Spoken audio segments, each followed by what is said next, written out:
Alright, let's see here. Okay. I should be live. Yeah, okay. Hello, first things first. It's been a good while again, Jesus Christ. How long haven't I streamed? 8 months ago? Oh goodness. Okay.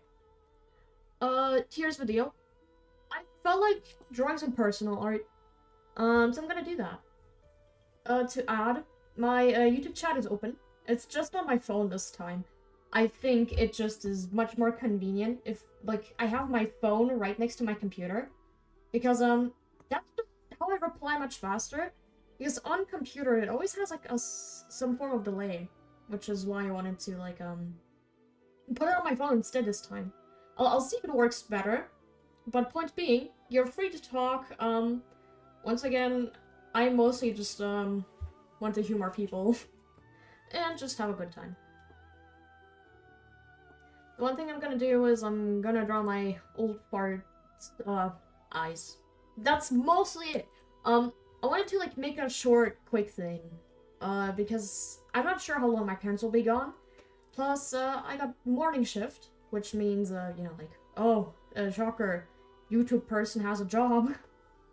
but yeah, I haven't done this in a while, so forgive me if I'm a bit rusty. It's just that I didn't have time to stream at all, and my parents were consistently home. And as, like, people know who, like, do watch me sometimes, I do not stream if my parents are home. Just over the simple fact that I do not want to hog up the bandwidth. Other than that, I'm completely fine with, like, streaming and whatever. It's just that, you know, I can't find a personal time lately to do stuff like that. I was thinking about streaming more OTA progress, but, I ultimately chose against that because I'm still a little stressed, and I just want to de-stress this week. Which, I did do kind of. Kind of, I say. I wasn't, like, too, how do you say that in English? It wasn't, like, too effective when I did, do it, though. Because I still, like, started stressing about, like, art I haven't done. Because, there's so much I need to catch up on. I need to, like, catch up on messages, I need to catch up on, like, my social medias, I need to catch up on everything. I'm just, unfortunately, really busy lately, which is the one issue. Don't get me wrong, I absolutely love, streaming whenever I have the time to.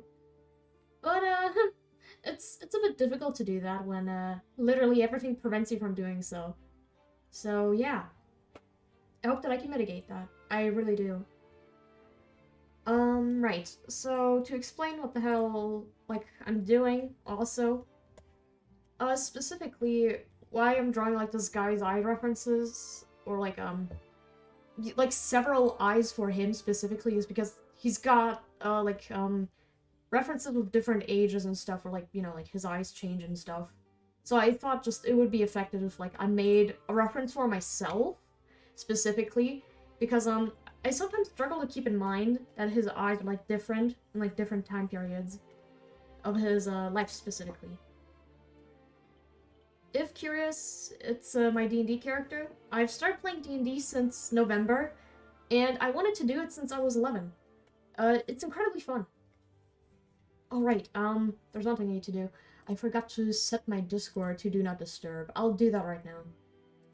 Because, I don't want to get distracted in the middle of a stream. There we go. Okay, that should be that. Right. The one thing that's always difficult with these references is the distance between the nose and the eyes. Because, like, no person has, like, the same distance between eyes and nose. So, like, I need to keep in mind what, like, his, like, gap distance was between, like, his nose and stuff. Like, it should be approximately something like this. So I think it's still, like, doable in this gap. It sounds really weird trying to explain these things. Also for context, I was a bit hesitant to stream as well, because I really wanted to listen to some, like, you know, trigger warning, weep shit. I really wanted to listen to some Vocaloid music, but, I wasn't sure if it was, like, copyrighted, or, like, whether you're allowed to, like, you know, like, listen to covers on stream. And I kind of didn't want to risk it, so instead have, like, a Baldur's Gate ambience music, because I think it's just gorgeous. Just like I started playing D&D, I got Baldur's Gate thanks to my boyfriend. He recommended it to me because, I was talking about, like, how much D&D is, fun to me. And how much I enjoy it.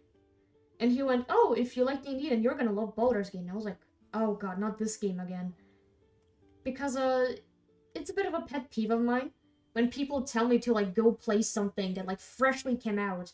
Like, you have to check it out or you're missing out.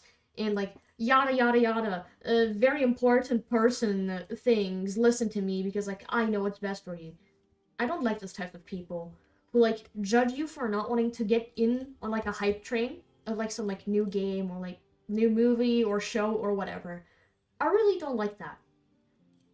I should do things at my own pace, and someone who, like, forces me to do things outside of my own pace are people I do not want to associate with. It's just how it is. I know, like, the entire internet is like this, but there's, like, a reason I avoid being in most social spaces that are not related to artists. I specifically only hang out in, like, art spaces because, like, those people understand me best. Yeah, real surprising. I'm a loser. I don't think that surprises anyone, actually. I'm fine with this lifestyle, though. I really am. I mean, actually also, like, mention that, because, once again, it's been so many months, I got, like, yap fuel, beside, like, just, like, also talking about my workplace. The one thing that is, like, incredibly bothersome is, whenever people judge you for having hobbies, or, like, having some form of passion, where, you know, you really want to, like, express yourself, and express, like, your happiness or your ecstasy for, like, a certain show or franchise, and has, like, maybe changed your life, or, like, done some other thing that, like, greatly affects you. And someone just, like, goes, yeah, you're such a nerd for that, or whatever. Because, like, why ruin someone's whimsy of a, like, fictional character or show they like? I never understood, like, that condescending tone people have sometimes. And, like, online discussions. Specifically online discussions, too. About, like, your favorite fandom or whatever. Like, are we not allowed to like things anymore? I thought cringe culture was dead. What is this all about? You know? I just think it's incredibly immature. That's, like, all I can say, honestly. I would like to not judge people, because, like, inadvertently I have to judge people for being judgmental, which is, like, such an oxymoron. But at the same time, how are you gonna knock off someone's problematic behavior? Like, you're just gonna have to, like, you know, like, tell someone, yo, you kind of suck for, like, being like this. But at the same time, like, I feel bad whenever I tell someone that, like, they did bad. Or, like, whenever they're just, like, being rude in my eyes. Specifically my eyes. I'm not sure how other people always, perceive those people. God, my accent broke for a second. It's so hard to keep this accent sometimes lately. I talk too much German. I think that's pretty noticeable. But, yeah. Honestly, this is so clean. I honestly can just, like, keep it like that. No, he wouldn't do those eyes. Would he do those eyes? The one problem I have with these eye references is always, where do I place the iris? Because, like, how would a character like this look for something? I think he would direct his eyes actually downward. Like this. Yeah, I think that's what he would do. I digress. I got totally distracted by art. My bad. I think you can tell that, like, I haven't talked to someone in, like, a while, which is, like, a public audience. I've mostly been a hermit and only talking to my friends. I mean, what else is new with me, honestly? I would say that this is pretty normal behavior, at least from my end. I, like, met so many new people on accident, you could say. Because, when, like, I was asking, like, on Toy House forums, like, I'm looking for commissions, I got, like, plenty of dollars to spare. Let me see how you draw my character. Let me tip you if, like, you do a great job and stuff. Yeah. And to add to that, everyone was like, oh, that's so cool. You have, like, an Elvish Grampy. I want to draw him. And it was just so delightful. Because, like, I felt, like, so connected to these people. Even though, like, I don't know these people. Once again, just it feels like an oxymoron again to like feel comforted by people you don't know. But there's just something delightful about when someone respects your character and like, you know, like gives you a like tosses you like a little compliment. It's like it's the equivalent of like giving someone a dog treat. You know? It was like a dog. Now listen, I don't give dog treats to humans, alright? I don't. Even though I ate some before myself, because I'm just a weird freak like that. Okay, to be fair, it was chocolate. It was specifically dog chocolate, but it was kind of tasty. Okay. I shouldn't get into that before I embarrass myself in like the public light again. I've got plenty of topics to talk about, but sometimes I should shut my mouth on a few. Or else I'm gonna be known in the future as like the dog treat eater or whatever. Right, so there's like a slight difference, right? Yeah, because like his eyes are much more lively when he's in his 20s and his 40s. I made them a bit more droopy. Yeah, okay, they're a bit more like a droopy. Let me just figure out the shape for these.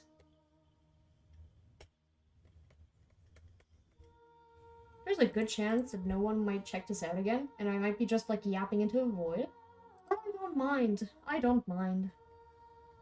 I think it's just relaxing to just like every once in a while just turn on a stream to just record progress on art. And especially lately. One thing that makes me very happy about my art lately is that I improved in speed. I've become much faster as an artist because I would take so long. I don't even know why or like how I sped up my art process, but I somehow did. And I'm not sure if it's like a mindset thing. His eyes are too close. Yeah, those eyes are too close. Let me just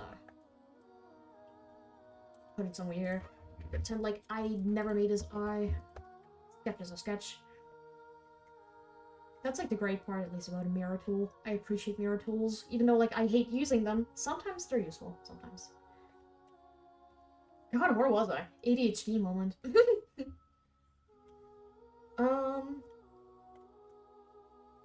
I forgot. I honestly forgot where I was at.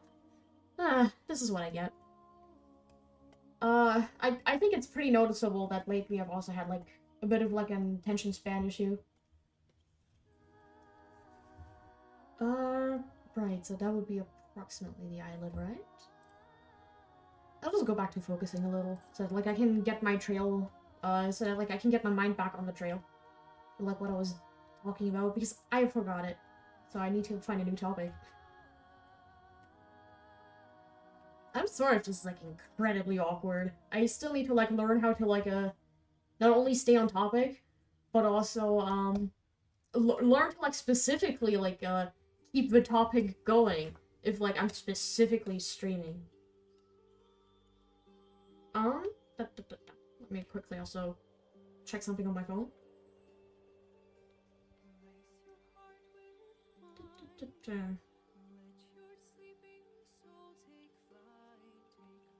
Let's see here,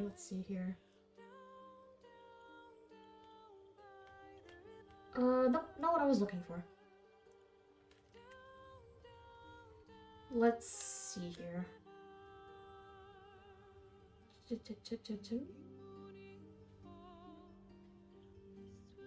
There we go, okay. Because briefly, the menu disappeared for me. Like, my phone. Okay, back to Artigo.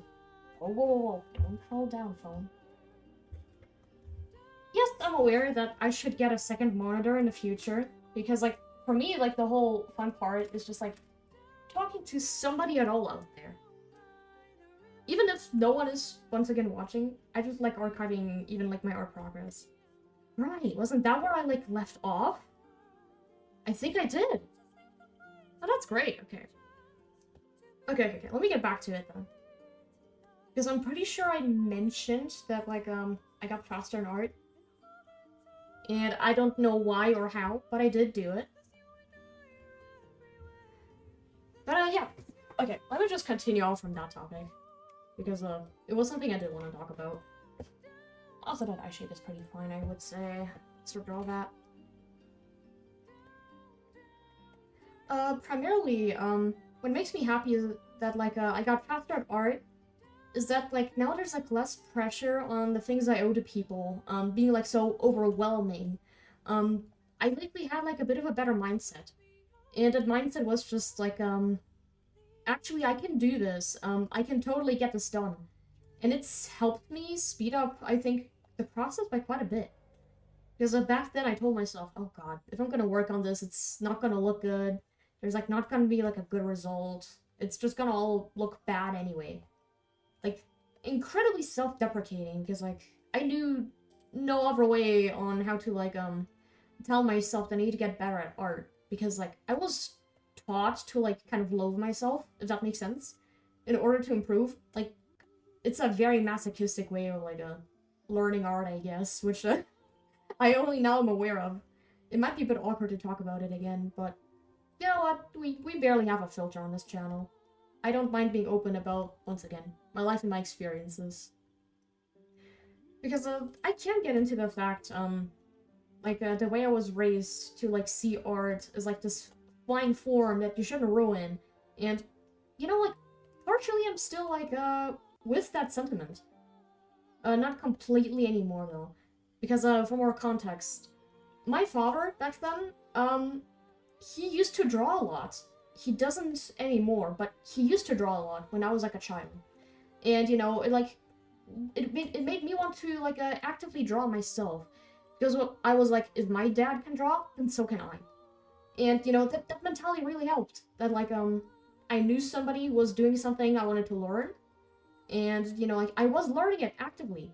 Um of course, the things I was drawing back then weren't exactly like they weren't exactly they didn't make sense specifically. Because I was drawing my parents as mermaids, I was drawing my siblings, my nibblings, my cousins, whatever. I was drawing everything under the sun as a princess, as a prince, as a mermaid, just anything under the sun. If you've ever seen any Barbie movie, I have drawn that, but with like my IRL relative. And I know it's a bit it's like stereotypically so like childish and girly. But it is indeed how it happened. It did mainly inspire me to start drawing. And, you know, back in like 2013, 2014, when I started having my own computer, and, you know, I discovered what DeviantArt is and whatever, I specifically, you know, looked at pictures of Amy Rose and I was like, I can draw that. I looked at pictures of Sonic. I can draw that. I looked at pictures of Flandre Scarlet. I can draw that. I consistently sought out wallpapers and whatever, and I always like try to reference these wallpapers that like I put on my computer. Like you have to imagine it was like a lot of like generic anime art. It's probably all lost media too. The drawings are that like used to be my wallpapers are probably not something that exists anymore. I'm pretty sure, because like some of the Amy Rose images I actually found currently like in the present, which baffled me that like I could still find them because you know that theory, that internet theory and everything. I've started believing in it, unfortunately, because just so many coincidences align way too well with that theory. But I digress. The main thing that interests me just about those old images is they all had like these fantastical elements that influence my art now. They always had some form of like shiny sparklies. They had they always had like really intense highlights, like incredibly white-hued highlights, not like colorful or juicy coloring. It was all very like you could say Renaissance painterly. I had a very specific art style I liked. There was like one specific image of Flandre Scarlet I remember that was like my wallpaper for years. Let me just quickly like doodle it like in the worst way I can imagine.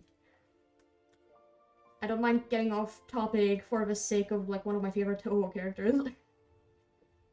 So right, there was like approximately this, and then like the artist had like added this cool like collar. There was like her like yellow little ascot tie, whatever. Vest like that, and like it was a very gorgeous like you're like sitting down on the floor with like an upper perspective. and you could somewhere see like her legs in the back, and the artist gave her like Mary Jane's, and they were very pretty.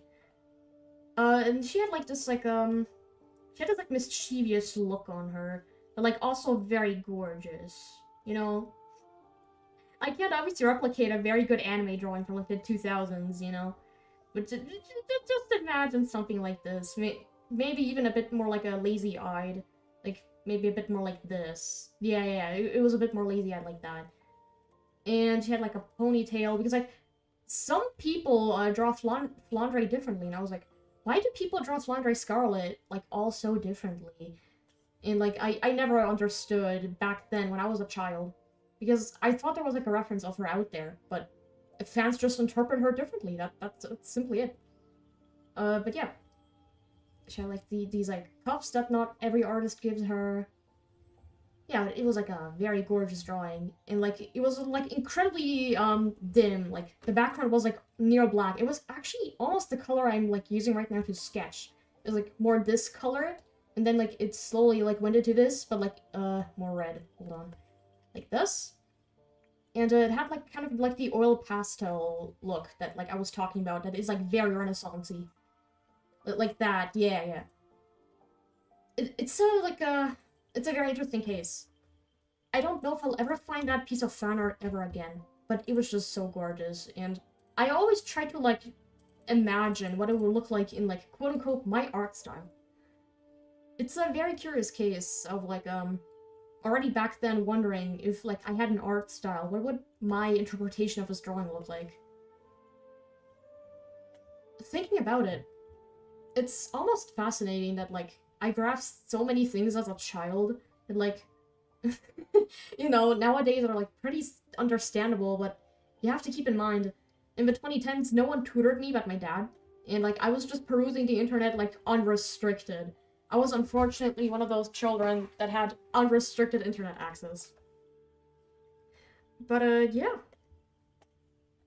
Man, I really want to find that image now, but I'm gonna continue streaming. Because once again, I'll just stop streaming if my parents return. I digress. I got a bit sidetracked by Flandre Scarlet again. I think about like a lot of fan art from the past. There were like so many images of Amy Rose I still really like and stuff. I feel like the eye is a bit too elongated here. Something is still bothering me about the shape. Hold up. Hold up. I gave him such an elegant eye on this reference. I'm not quite there yet. I think it's because they look much more like woozy and tired. I think that's it. If I make them more tired looking. Or like this, yeah. Yeah, that captures it much better. There we go. There we go. That's what I want. God, thinking about that. Another thing that like baffles me still. Back then I was incredibly unhappy with how I've drawn everything, right? Once again, I used to be incredibly hard on myself due to my dad. Because he criticized me really harshly. Even though you know, I was like a 7 or 8-year-old and I couldn't really understand the basics of like depth and whatever. But yeah. Even like as a child I grasped that like I just need to draw more to get better. The more I'll draw something, the more I'll get familiar with it, and the more like I'll get better at it. So like I started drawing flowers and butterflies and once again a lot of mermaids for like years. Like I think I almost consistently have drawn that for like I think 3 or 4 years before I started going to my art lessons, right? So yeah, that's just another curious case of things that I still draw nowadays a lot because I guess it's just habit. I think the eye is too small now, actually. Let me just, adjust that again. It's a bit difficult to, like, work like this. I unfortunately know that, like, I'm a bit of, like, a carver person, quote-unquote. I noticed, like, archetype of artist doesn't exist out there. But, just, let me explain what I mean. So, I, for years, like, had this technique of just, making, like, really thick lines, right? Then, like, carving it out slowly. into like whatever I want it to be, right? And if something still bothered me, I would zoom in even harder and then like go in again and again and again until it's perfect. But I've been trying to unlearn that, actually. It's incredibly harmful to my art process. Because, funnily enough, my art process mainly consists out of, once again, meticulously carving every single line until I'm happy with it. I guess it's just a blatant representation of my, incredible need of perfectionism in art that unfortunately was taught to me like that I've been trying to drop since, last year. But, yeah. Specifically, once again, I just think that, the way I was taught influenced the way, I like, draw, specifically. Because, let me once again just, like, doodle a bit to the side. I still remember it, like, yesterday, clearly, back in 2014, when I asked my dad to, like, draw into my, diary, and I was like, draw me something in it. And he was like, yeah, okay. And he, like, basically had, like, drawn the samurai. And just like I'm drawing it right here is approximately how he was drawing it. Yeah, I don't remember him, like, from the top of my head. And I'm a bit hesitant to, like, show my IRL face on stream. So I'm not gonna do that. Even though, like, I still have the samurai in my diary. I still own my diary from my childhood. I still own everything that, like, I've ever, like, drawn in, basically. I even own, like, courses from 2014 or something I've tried to draw consistently. But yeah, approximately, once again, how I'm, like, sketching right now is approximately how my dad sketched, right? He, like, did it very freeform. Something I didn't grasp as a child is, just, why he did it like this. But, what my dad clearly was doing was a form of, like, gesture drawing. He would use a lot of, like, just very poignant lines, and just, you know, like, overlay them. And he was really good at it, might I add. Like, I'm not gonna knock my dad's art. I still like it to this day. But once again, he stopped drawing all those years ago. Did I put something there that was important? No, I didn't. Good. But, yeah. So once I saw, like, samurai in my diary, I was like, wow, I want to do that. And that's kind of, like, how I use sketch today. I know that, like, a lot of artists deter you from, like, quote-unquote chicken scratching. And God, let me tell you how that, like, word pisses me off. There was, like, one artist who, like, judged my art all those years ago and told me, like, I'm chicken scratching my sketches and they should be more cleaner. But they were purely projecting onto me. And they were, like, the reason why my art sucked for a few years.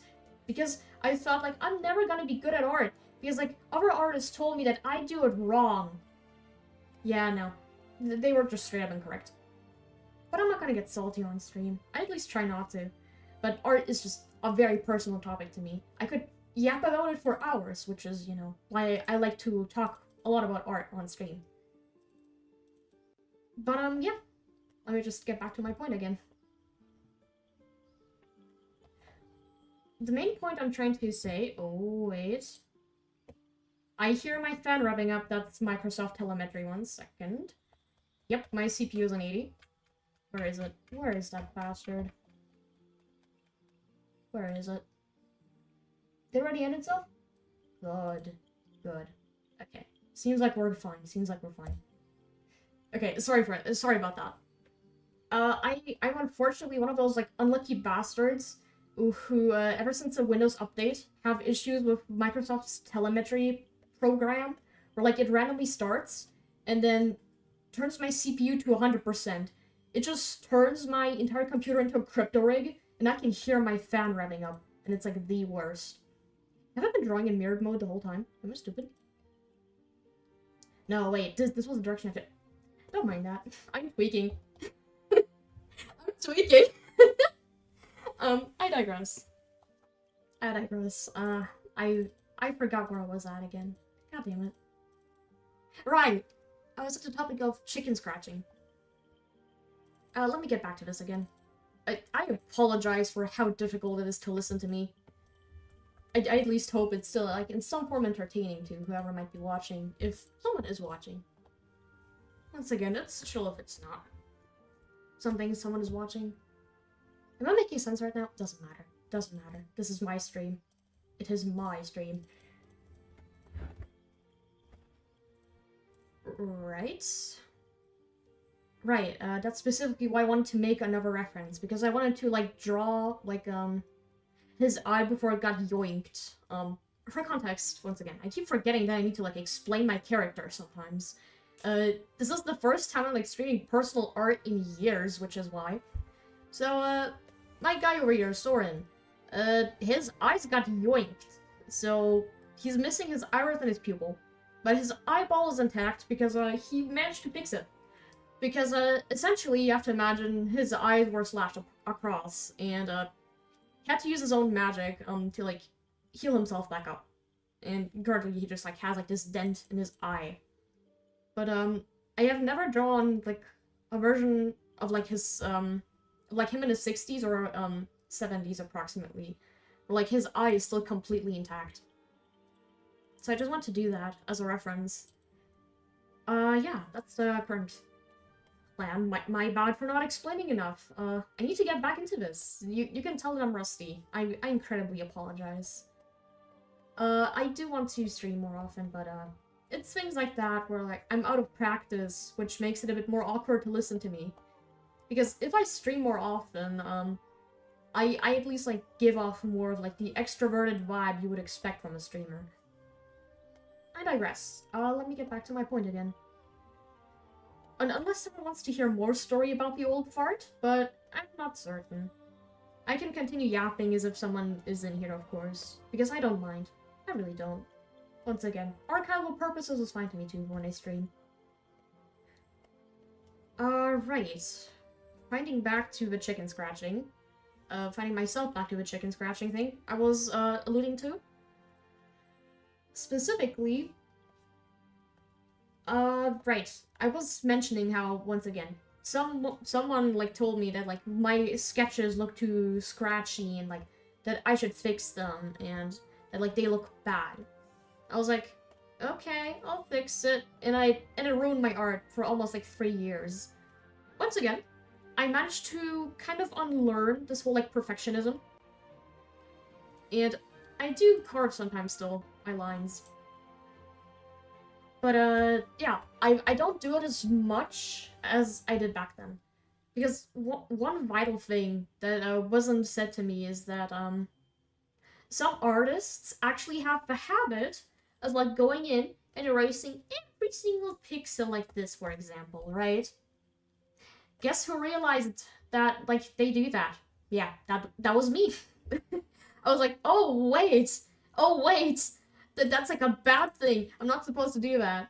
And, you know, like, I was very wary because, once again, I told a story of someone saying that, like, I chicken scratched my art when I never did. I just, like, it was taught to me to sketch this way. So, like, I did how I just knew how to do it.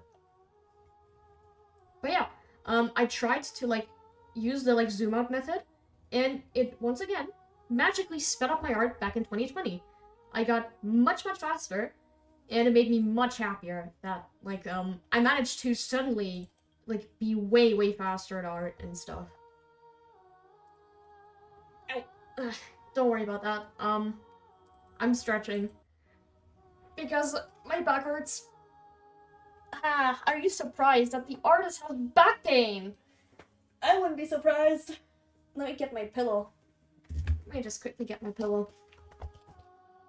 It's on my bed, so there we go. And comfy. By the way, if you hear squeaking, that's my chair. I apologize in advance. The one thing I should maybe do is, like, let people know that I'm streaming or something. Let me just quickly drop a link. Just in case someone wants to watch me too. Even though this is, like, once again, very much, one of those, like, slower streams where there's nothing interesting happening.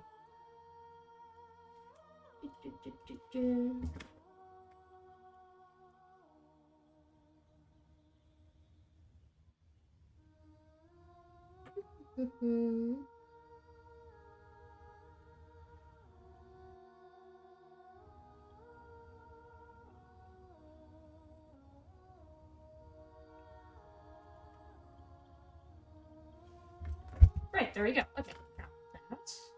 Return me my YouTube chat. There we go. Live chat back open. Okay. Right. Okay, get back from my mouse cord, vile demon. Sweet. Okay. Let me just also quickly check the recording just out of paranoia. Good. Okay. We seem to be fine.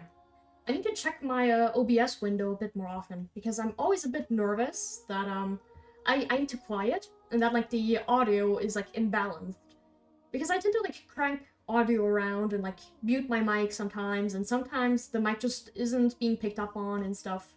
Because once again, I dabble with the settings a lot, and I'm not sure if like I'll ever return the settings I had back then, with like a bit of like some form of compression or some form of like I don't know what to call it, but the thing that like reduces echo, like the echo reducer.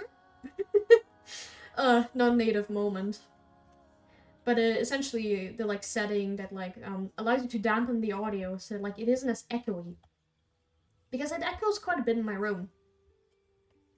Speaking of that, I should when I move out get some like isolation panels.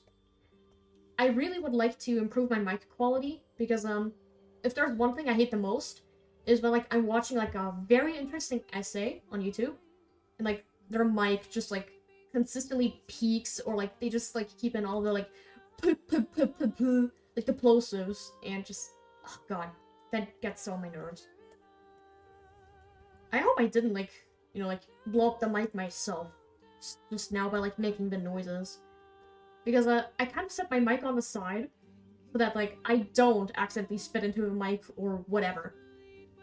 But that also could cause the echoiness. Because I'm not like a podcaster like talking straight into the mic, because I just think that sounds disgusting. I am a very picky person, my goodness. Right, let me just give like that slight tinge of old man with the brows. There we go. That's like a bit more of the like a slightly irritated look I want. I could continue talking about my character. I could. I might. I'm just thinking about whether it's interesting or not, but like a lot of people tell me I shouldn't like doubt myself and just like talk off. It's a bit awkward. Again, I keep saying it's a bit awkward all of the time. But I just don't want to bore an audience. Well, to be fair, people can just mute this stream if they don't like it. I do know that like it's in their control to like control what they want to see and what they want to hear in the stream. But still, I think it's justified to still care at least a little bit about like the audience that does watch me. I digress. Point being, I'll probably get a bit more into character story in a bit. The one thing I'm always nervous about is whether I'll accidentally reveal too much or not. I'm pretty sure that no one from my D&D group though watches my videos. I'm pretty sure they don't. And if they do, well, what can you do? What can you do? They'll just know then. Right. I got the difference between 20s, 40s down pretty good. So, I need to think right now. I am missing something here. What am I missing? Let me look at him. Let me look at my old fart.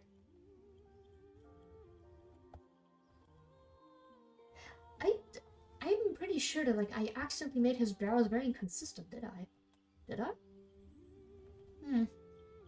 No, actually, no, the width is actually pretty consistent. Okay. Never mind. Okay. Let me think then. I think they do need to be a bit thicker. I think they do. I apologize if I randomly break into, like, thoughts and stuff. I know I'm not supposed to apologize that much, but at the same time, I just don't want to inconvenience people with just, like, my, like, awkwardness. And arguably, why do you stream then if you keep, like, apologizing that you're awkward and whatever, but just, I'm just rusty. I need to, like, you know that, like, moment where, like, you mess up once and then you're like, never mind, never mind. And you just stop talking out of embarrassment. It's that for me, whenever I, like, stream and I try to talk. Because multitasking for me is incredibly hard. As a fun fact, I guess I can share. I heard that, humans are actually not capable of multitasking. And they're like, we just, like, quote-unquote invented it. Now, don't, like, believe it straight up. Because, once again, I just heard it from the grapevine. I'm not sure if it's true. I would like to believe that it's true, at least, like, because, like, it applies to me, at least, but I'm not sure what, like, exactly the definition of multitasking is. Yeah, it's, like, in the name, you do, like, several things at once. But, like, at what succession rate? How specifically is, like, too much multitasking and how much is, like, too little multitasking to considered multitasking? How do you pronounce it properly? Is it multitasking or multitasking? I guess this is one of those, like, regional differences that I guess, I shouldn't think too much about, because, once again, I do not come from America or, like, Britain or Netherlands or whatever. We just do not speak English in around these parts. Oh yeah, that was what was missing. Let me just slightly, like, yeah, there we go, there we go. I want a bit of a more, like, dramatic curve, because it was bothering me how it wasn't, like, dramatic yet. One thing that I always admire about, characters who look a bit older is always how graceful, people draw, like, older seniors and, older characters in general. I wish I was that good at it. I'm just getting started, basically, in, like, learning to, like, properly convey, like, age marks and specifically, like, giving defining features to characters. Because the one thing I still would say I need to work on is, not, like, it's not that I'm not afraid of same-face syndrome. It doesn't exist. I don't think that, like, same-face syndrome exists, because, like, it's tied into art style. If you have a specific art style, you are going to, like, draw things similarly, because it's an art style. And once again, who the hell cares, other than maybe, like, your art teacher if you have one? You know? Like, I don't think we should get too much into people's business when they draw just for fun. If they want to improve, make them, like, ask for it. Don't just, like, up and, like, tell them, yo, your art sucks, I don't like it. Here's what you can do to improve it, just straight up. I don't care if, like, you're talking in private about someone's art you don't like, because, like, it's in private. But just, like, straight up, don't, like, go out of your way to, like, publicly shame someone, or, like, harass them just because you don't like something. I think that's pretty understandable, but sometimes, just sometimes, I think it's necessary to say that. Because nowadays, on the internet, people got way too comfortable with, like, witch hunting and canceling people who don't deserve it. That's how I see it. But I'm not sure if, like, this is, like, the quote-unquote right opinion to have. But it's at least an opinion that I'm convinced of that would be right for me. So yeah, just, like, I wanted to state that quickly before I, like, go any further into that topic. Yeah, just, see if I can be a bit smarter about this. Just let me size them up. Like that. Because, like, I don't think the eyes of old people shrink that much when they get older. There we go. It's a bit better, but the eyebrows are misplaced. The eyebrows are misplaced. I'm just gonna pull it like the last time. It's better to restart a million times instead of just, accept, like, a bad sketch to me. Well, it depends on the situation. There's moments where, like, I accept also older sketches. Hold on, how small are your eyes right now? Yeah, that's also another issue I need to get better at, because I'm not very consistent with drawing, the right sizes for eyes. Looking at this eye, it looks a bit distorted. Did I do something to this eye that the other one? Am I tweaking? I think wait just a second. It's not the same eye. How did I not see that? Hold on. Or is it? Huh? Hold on. This is kind of... Huh? I'm kind of baffled. Why does it look so different mirrored, even though, like, it's purposefully mirrored because I mirrored it? Huh? Wait, let me just overlay that. No, it isn't even. What the hell? It looks so skewed. Goodness. Okay, then. Okay, then. I'm just gonna accept that. Try not to let the perfectionist in me win and start this eye completely over again. I refuse to do that. No, I will not let the art demons win on this one. Man, I forgot where I was going. I was telling people to not go harass people just because they don't like something about someone's art style. I remember that at least. See, I'm starting to get the hang of it. I'm starting to unrust myself. That is good. That is great. Fantastic. I do need to get better at catching my topic though again. Just slightly size that eye up again because it's still too small. Still a bit too big now. Yeah, I think that's the ideal size. Okay, good. Right, there we go. Okay. Right. Where was I going with my point? I unfortunately lost track. This is what I get for having ADHD. Man! I want to get better at this. I really do. But, I'm probably gonna have to get meds in order to, like, not consistently forget what I was talking about. There's one thing I need to get better at, too, which is, like, people, like, profusely apologizing for thinking, like, I stopped talking because they interrupted me, when I just forgot what I was gonna say, and my mind blanked. I don't know if that's, like, normal, but for me, whenever someone interrupts me, my mind just suddenly blanks, and it's as if someone, like, threw a flashbang at my face, and I'm just, like, standing there dazed, wondering what the hell happened.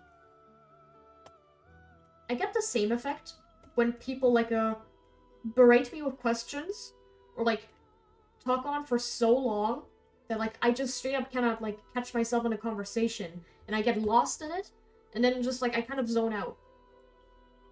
I'm not sure if this is, like, related to, like, some of the, like, billions of undiagnosed mental illnesses, I guess. Beside, like, the, like, 2 or, like, 3 I know, or, like, 4. I forgot that I have, like, almost 4 diagnosed mental illnesses. Jesus Christ. I keep forgetting that. I might have a million more undiagnosed ones, Jesus Christ. Jesus Christ. Okay. Getting back on point. I'm not sure if it's, like, normal to be so forgetful about in conversation. I know that, like, I'm just, like, yapping my head off instead of, like, holding an active conversation, but I still want to entertain and humor someone who might be watching this. And once again, if no one is watching, then I will just watch it myself, because I archive it on purpose, because it is my art, and I like to see improvement, because improvement makes you a better artist. Right, I could also talk about this specifically. Because one thing that is, like, very striking to me is when people, like, go, "Ah, my art is deproving," or whatever. And most commonly, I see it with, like, a Twitter user who's called, like, PuppyChan or something. And, they're all like, "Oh my god, how did they, like, get so bad at art?" And it's all, like, what was the word? Bimbofied? I don't remember specifically. But, like, I found that, like, so interesting to see, like, non-artists talk about, like, this one artist who, like, kind of, like, very obviously lost it due to just, like, mental health issues. Did I give him a little curve? I did, yeah. Good thing if I caught that detail, I would have low-key forgotten. There we go. Now he looks like an old soul. I digress. Let me get back to the PuppyChan point.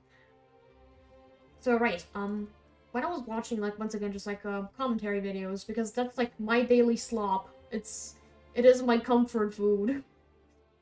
As embarrassing as it is to admit that I like slop videos. It just helps me focus better, because, like, I don't care about the slop that much, but like as long as like noise runs in the background, I like do my errands better. But still, let me get back to it. So when people were like showing the art on screen, I was like, well, it kind of didn't like de-improve. Like it didn't improve, but it also didn't like exactly like get worse. I don't know why everyone is like talking about, I don't want to be the next Puppy-chan. But the thing is, even like said user in question, they were just straight up, you know, like drawing in an art style. The thing is, let me also mention this. Whenever I'm on Pinterest, pinning some new references, because I've been like basically curating a reference board for almost 7 years now, right? I'm unfortunately a religious Pinterest user, which means anytime I struggle with anything, I go to Pinterest, go to my reference board, look up how to like draw like, I don't know, the specific leg angle, specific arm angle, how to like draw a skull from below.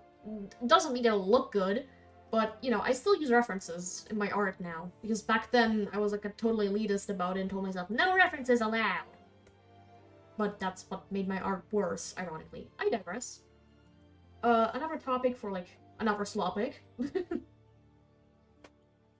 So yeah, one thing that once again makes me curious is just the concept of someone trying to tell me seriously that like de-evolving an art style exists.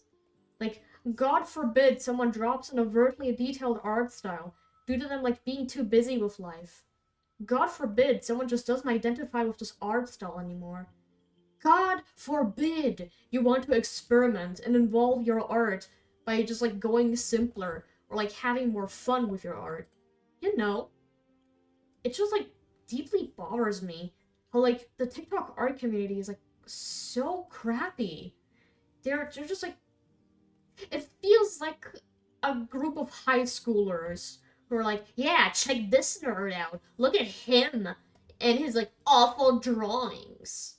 Oh my god, yeah, this looks so awful, you know? It feels very like gossip girly. It feels very just condescending and just very unnecessary. One thing that bothers me just the most is how unnecessary all this drama about art is, because it's so subjective. I understand that people can get a bit heated about art. I myself do. I am incredibly passionate about art. And I will defend College Dropout for the life of me, because it was the best decision I could have done as well. College genuinely brought me into a mental spiral. And I also have like a problem with like people who are like, oh, you're only a good artist if you go to college. You're only a professional artist if you go to college.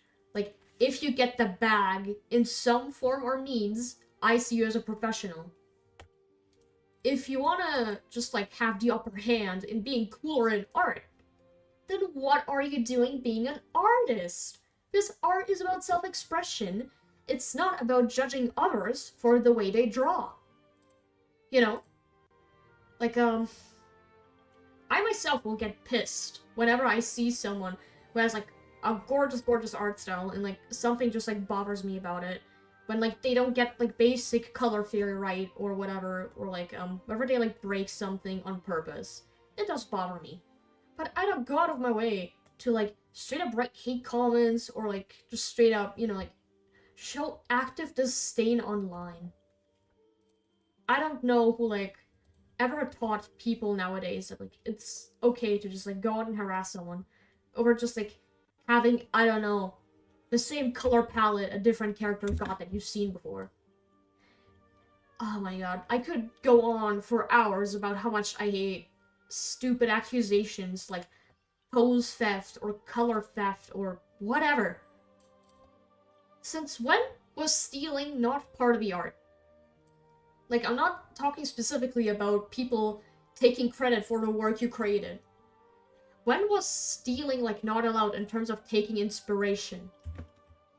Do people know that, like, they are going to reinvent the wheel over and over again? Because we humans have this tendency to go for patterns and to just, like, repeat history, right?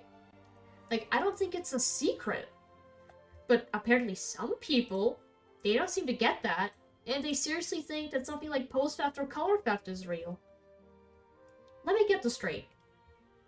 I understand that people sometimes get really attached to characters. And that, like, maybe they start being either parasocial or, like, you know, like, genuinely get, like, a psychic issue in result of, like, just obsessing over a character that hard, right? I'm guilty of it myself. I obsess over my characters quite a bit. But I think we can draw a line at harassing people, like telling them, you're not allowed to ship this character because I have a ship with this character. Characters are for everyone. They straight up are. So don't just up and pretend like you own, like, the crap that maybe, like, you even took from a franchise you don't own. Right? So just imagining that, but with, like, poses and colors, like, what era did we live in, you know? Once again, I understand that comfort characters are something deeply personal, and that, like, there's always a reason that someone lashes out when it's to do with a character that means a lot to them. But you can't expect someone to take you serious when you go, you stole my pose number 472. Like, seriously? We're stealing poses now? What is pose stealing? You do know that humans can strike the same pose IRL, right? You can't copyright a pose. You can copyright the art, but you can't copyright the pose. It's just something I never understood. But, maybe I don't need to understand, right? Maybe it's just stupid of me to assume that I have to understand everything in this world. That doesn't make sense to me. That could also be it.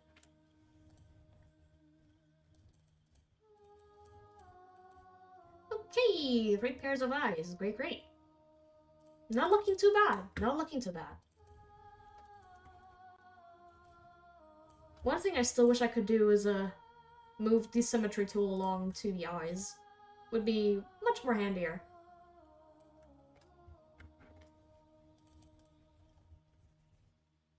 Right, so we got it active. Still a bit uneven. Yeah, let me just, this is the most annoying and finicky part of, like, using a symmetry tool. I apologize if this is, like, boring to watch right now. It's just, like, I need to get the ruler a bit more right if I want to continue drawing, like, one specific area. Okay, so, like, it's a bit too much to the left now, still. So, like, it should be somewhere here, right? Yeah, we almost got it. Yeah, almost got it. Okay. There we go, okay. I just need an approximation. I don't need to be, like, pixel perfect. See, I'm getting better at not being a perfectionist! Okay. Right, so we got, like, the default quote-unquote eyes at this point. What am I missing? I am missing the, like, slight wrinkliness that, like, I wanted to, like, add prior in, like, a different sketch, right? Yeah, there we go, the, like, slight tiredness of, like, the, skin of the eyes drooping down a bit. That was mainly what I wanted to do.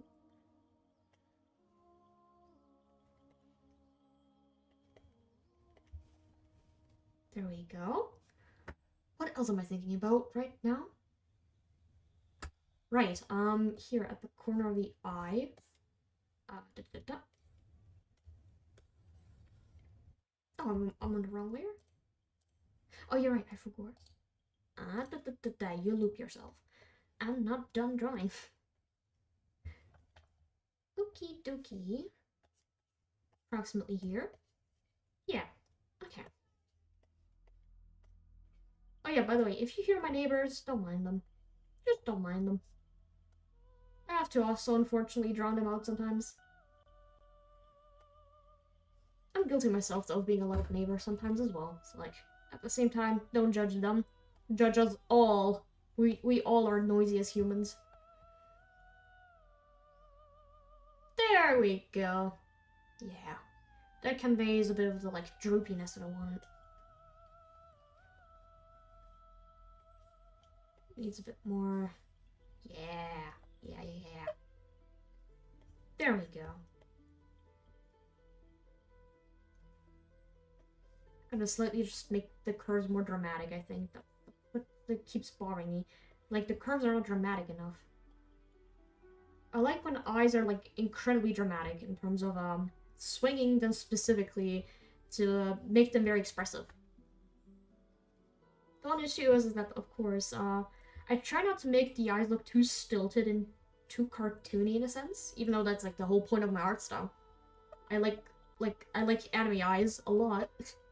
So the whole, like, point to evolve them into, like, looking like my own thing is, of course, I think, oh my goodness. Oh my god.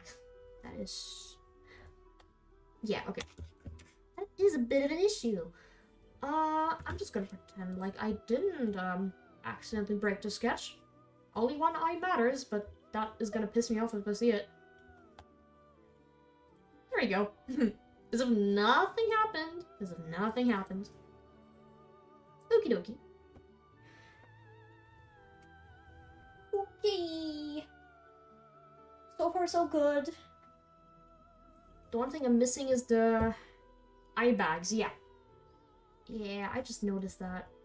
Because, like, in his 40s, this old man, he's got some eye bags. Because he, like, starts overworking and, like, is really tiresome. Like, his entire job and stuff. Which means just a slight bit more, wrinkliness and grumpeliness. Grumpily mumpily.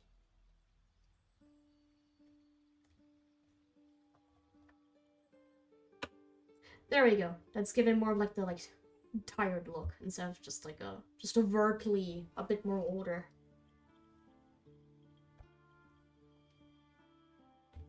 Honestly, quite lovely lines this time. I don't think they're too bad. I think I'm just gonna instead change this to this, though.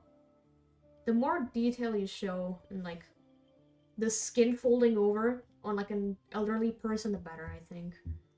It just conveys so much more how, like, they're, like, worn down and just a bit more older now and experienced. And how the years have, like, shaped them all across that time. The one issue, though, I do need to keep in mind whenever I draw elderly characters is I'm not allowed to overshoot the lines. Because I like to make, once again, dramatic curves, but I need to trade off the fact that, like, I sometimes overdo the lines and make them too long. And then it starts to look unnatural.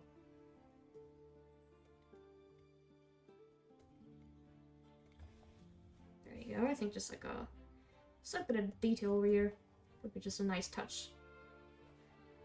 Plus, they do have a bit more, like, prominent tear ducts, I would say. I know I don't tend to, like, draw tear ducts from, like, the back all of the time. It's just whenever I feel like it type of situation for those. But I still want to add a bit of detail. The one main issue is I try not to make things look very awkward when I add, like, random, like, quote-unquote floaty details. Ooh. Connection did not like that.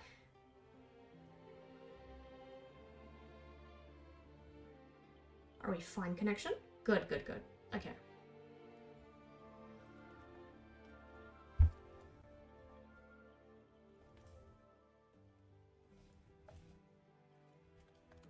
I'm gonna stop over-detailing it, though. I'm not supposed to overthink these. They're simple references, they're just some distraction time for me. Right, okay, we got 20s, we got 40s, we got basically 60s, 70s. I could draw his, I could draw these eyes from his childhood. I do like to draw children's eyes, too. I like drawing eyes, period. I don't think there's any artist out there who, like, actually hates drawing eyes. Other than people who are like, I don't get the appeal, or, like, I don't get the point of them. At least I've never met a person before who's like, oh, I hate drawing eyes. I just think eyes are, like, so universally expressive and versatile that, like, nobody minds drawing them in result. And plus, they're very easy organs to draw, quote-unquote. I would say quote-unquote easy, because, is that how you say it? I think so. It's been a while since I spoke some, like, proper English for, like, hours, to, like, an audience where I'm supposed to, like, articulate myself better.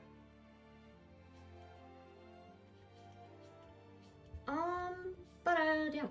Just, let me get back to my point. I nearly blanked again. So, where was I? Oh, God. I am this old man. I have always secretly been an old senile man. And I'm just drawing myself right now. Right, I was at the point of, like, no, wait, never mind, I forgot. I not completely forgot. Ah, god damn it. That's fine, that's fine.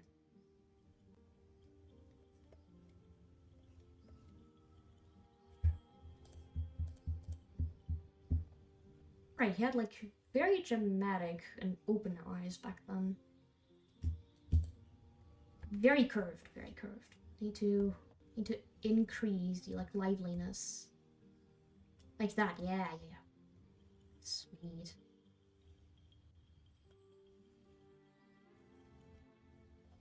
The one thing I don't remember is how I stylized children's eyes specifically. It's been too long. Didn't I make their outlines a bit more thinner to indicate that, like, their eyelashes are not that developed yet?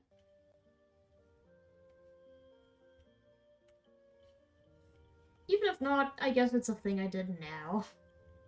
I can always go in and change these if I need to.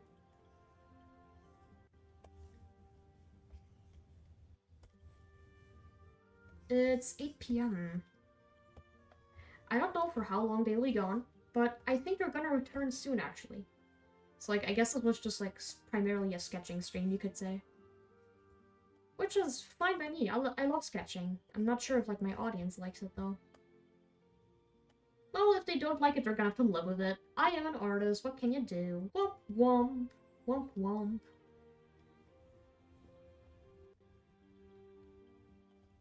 Right? It's a bit bug-eyed, but we can work this. We can work this. Just slightly bit closer to the face, yeah. Same technique as last time, remove it until it's fine. Just reline it a million times, and then we'll be good.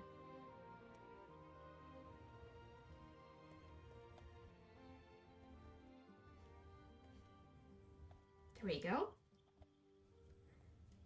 It looks so spooky.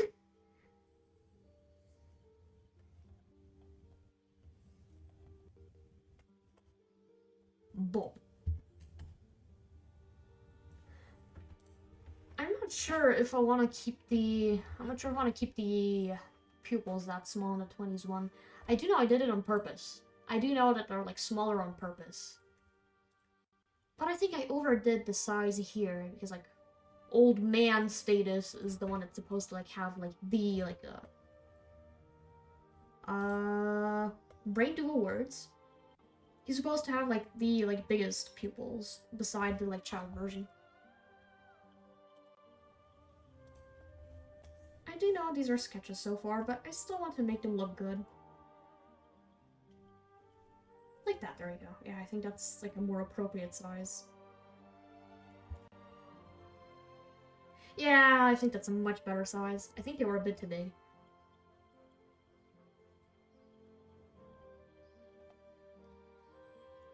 Okay. We got that.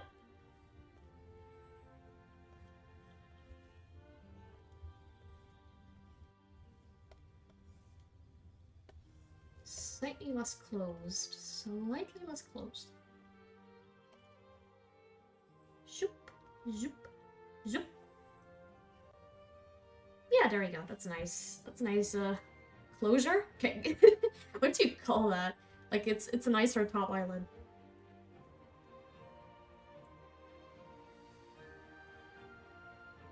There we go. Children's eyes tend to be a bit more curved.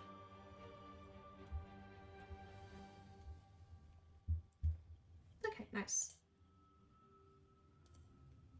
Oh, happy 1 hour. I just checked. I have indeed survived yapping for an hour. That's great.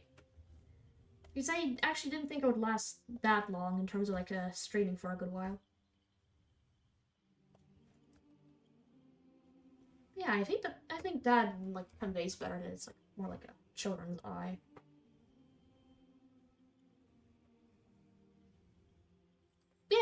Yeah. I think this is not too bad. I think this conveys like the stages of aging pretty well. Not like perfectly, but it's still good enough for me. Okie dokie. Then I could just once again draw just a red variation. Or was it purple? No, right, it was red, right. Shoop. Honestly, I think I'll keep them like this. That is adorable. That's actually an adorable position. Yeah, I think I'll keep them. They got that like little child whimsy that I like so much. Okie dokie. And I'll just draw like an angry version below because God, I love drawing eyes. Let me just quickly though, quickly, AF. Okay, I'll be back in a minute.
Okay, I have returned. Hello there. Hello there.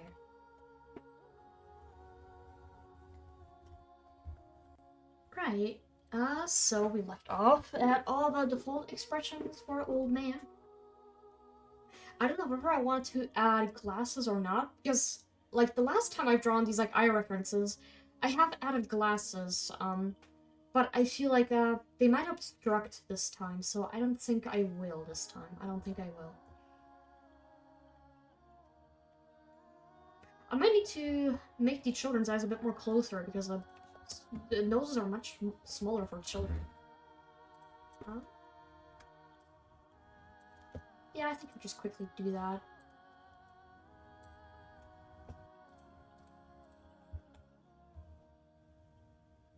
Actually, I may also just ever so slightly get these closer too. I think that's just smarter, because I feel like, once again, noses, like, still develop until, like, 25, just like a height and whatever does. So everything being a bit more slightly together is just smarter. To, like, establish that, like, then he's, like, a fully grown adult and stuff. It's details like these that no one would ever actually pay attention to. My goodness. That's what I get for being the tortured artist stereotype. Right,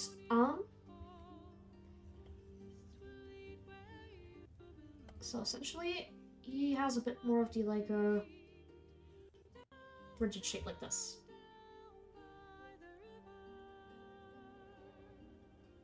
Right? Right.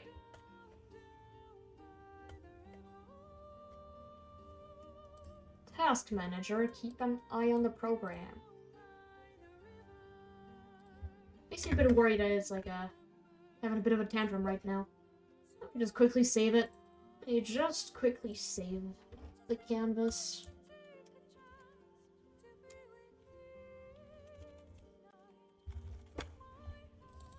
And put you in the progress folder. There we go. Okay.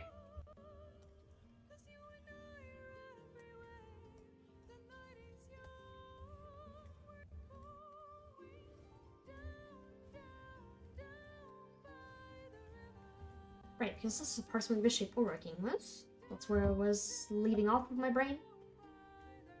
Go. I want a more like a striking shape like this. Slightly reduce it. Ah, mouse. Goodness, all of my like supply has been breaking lately.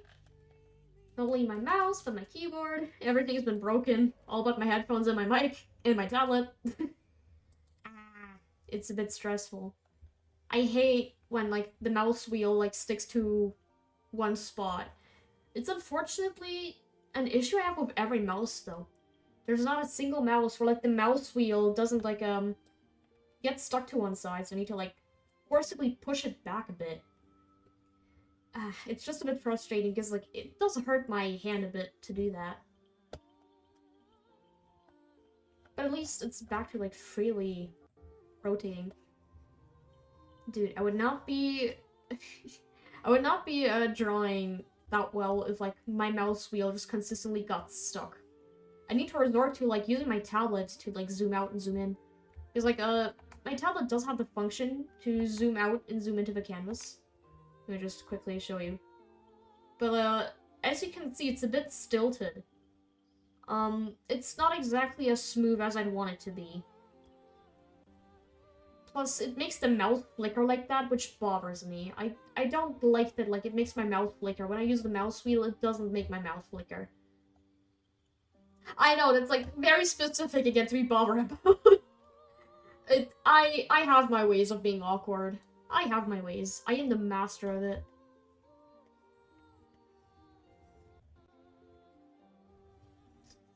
Carefully, there we go.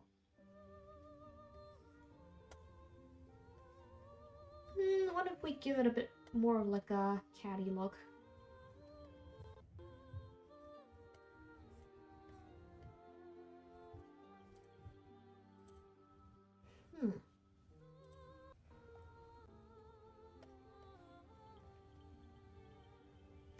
I don't know, that shape kind of is a bit bothersome, isn't it?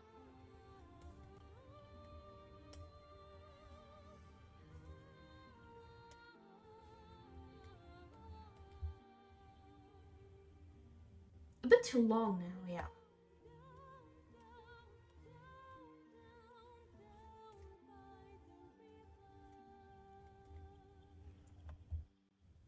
Yeah, I think that's not too bad of a shape. If I just slightly clean it up, make the curve a bit more, stand out a bit more, like this. Oh my god, my mouse wheel is bothering me so hard now. Why did this have to happen on stream? Point being, once I move out, I'll just get a brand new PC. Everything, new parts, everything. Because, my old box has been with me since, like, almost my entire childhood, I would say. I know, once again. I have been chronically online for, like, my entire life.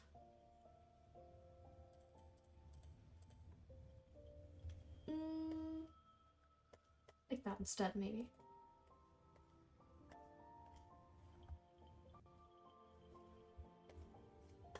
Eyebrows with approximate shape. There we go.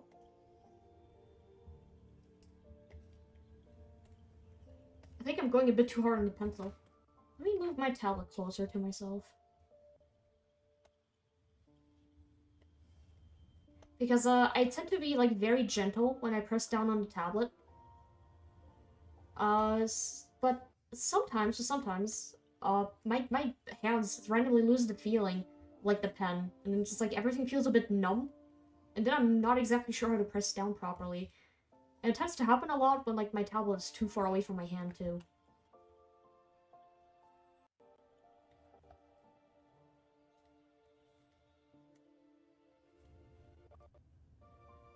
Ooh, hello there.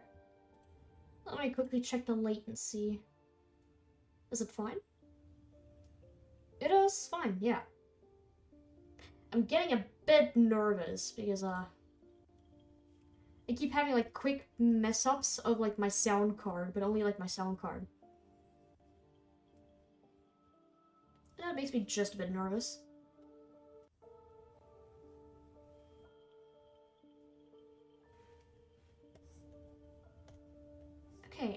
Okay, okay. Seems to be stable now, question mark.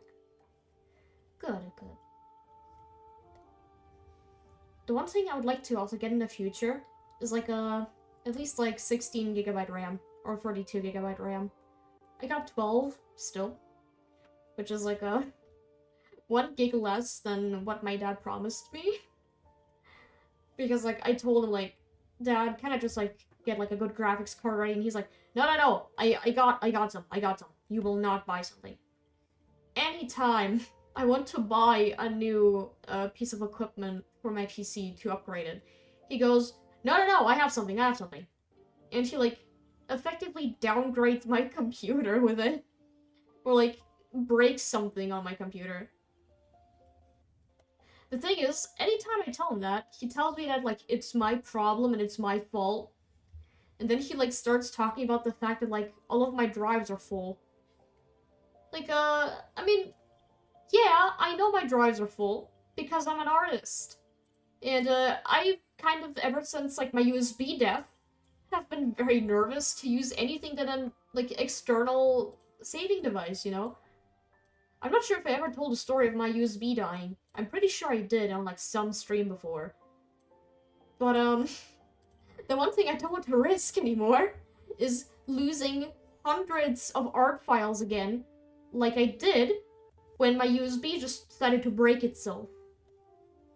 For no reason at all. Because once again, I think like something inside the computer fried my USB. Because I'm not sure if somebody remembers, but a while ago I was like talking about how like my PC is unusable due to having like some form of like the power outlet thingy, right? The thing that supplies the computer with electricity and, you know, like manages the whole like voltage that like everything like, you know, is like split into. That thing just like broke someday a few years ago. And in result of it, we had to buy like a new like a, you know, like electricity thingy. I don't know what it's called in English. I am so sorry. I know what it's called in German. It's a Netzteil in German.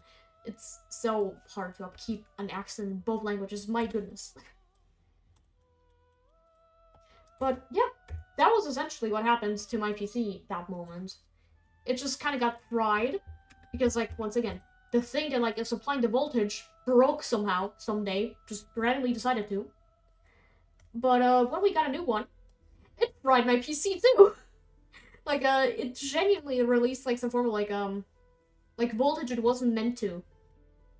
We had to like fix it in a BIOS setup, and for a while my PC started like blue screening and like it was broken for a good while. Like I continuously had to tell my dad like the thing keeps breaking and nothing is working. And he was like, "Yeah, I'll fix it." And like he sat on my PC for like I think like a week or two. We just didn't know what like broke our computer. Like I don't know whether to call my computer or not. I never considered this like completely my computer. Like a majority of the aspects I considered to be like, you know, like my computer parts. But the rest is just like his stuff. Because after all, it is still his computer, theoretically. To explain, because only my friends basically most of the time know the things I'm talking about. The computer I have to this day that like I got since my childhood is a computer my dad used to have way back when in the 2000s. So you know that this thing is like an arcade piece of junk. It like seriously needs an upgrade and to just like, you know, like have like all of its parts replaced. We've already replaced a lot of the parts, but this computer just keeps like breaking down. I don't know what it is. But, like, the computer does keep breaking down. Like, something keeps breaking. And, like, my dad keeps telling me, like, it's your fault, your storage drive is full. And when I have, like, 20 gigs of, like, storage drive, which is a lot, I know that's, like, really ridiculous to some people, but, like, To me, that is a lot of gigabytes. Most of the time, my C drive is full and, like, just straight up does not have memory left. Because once again, I'm an artist.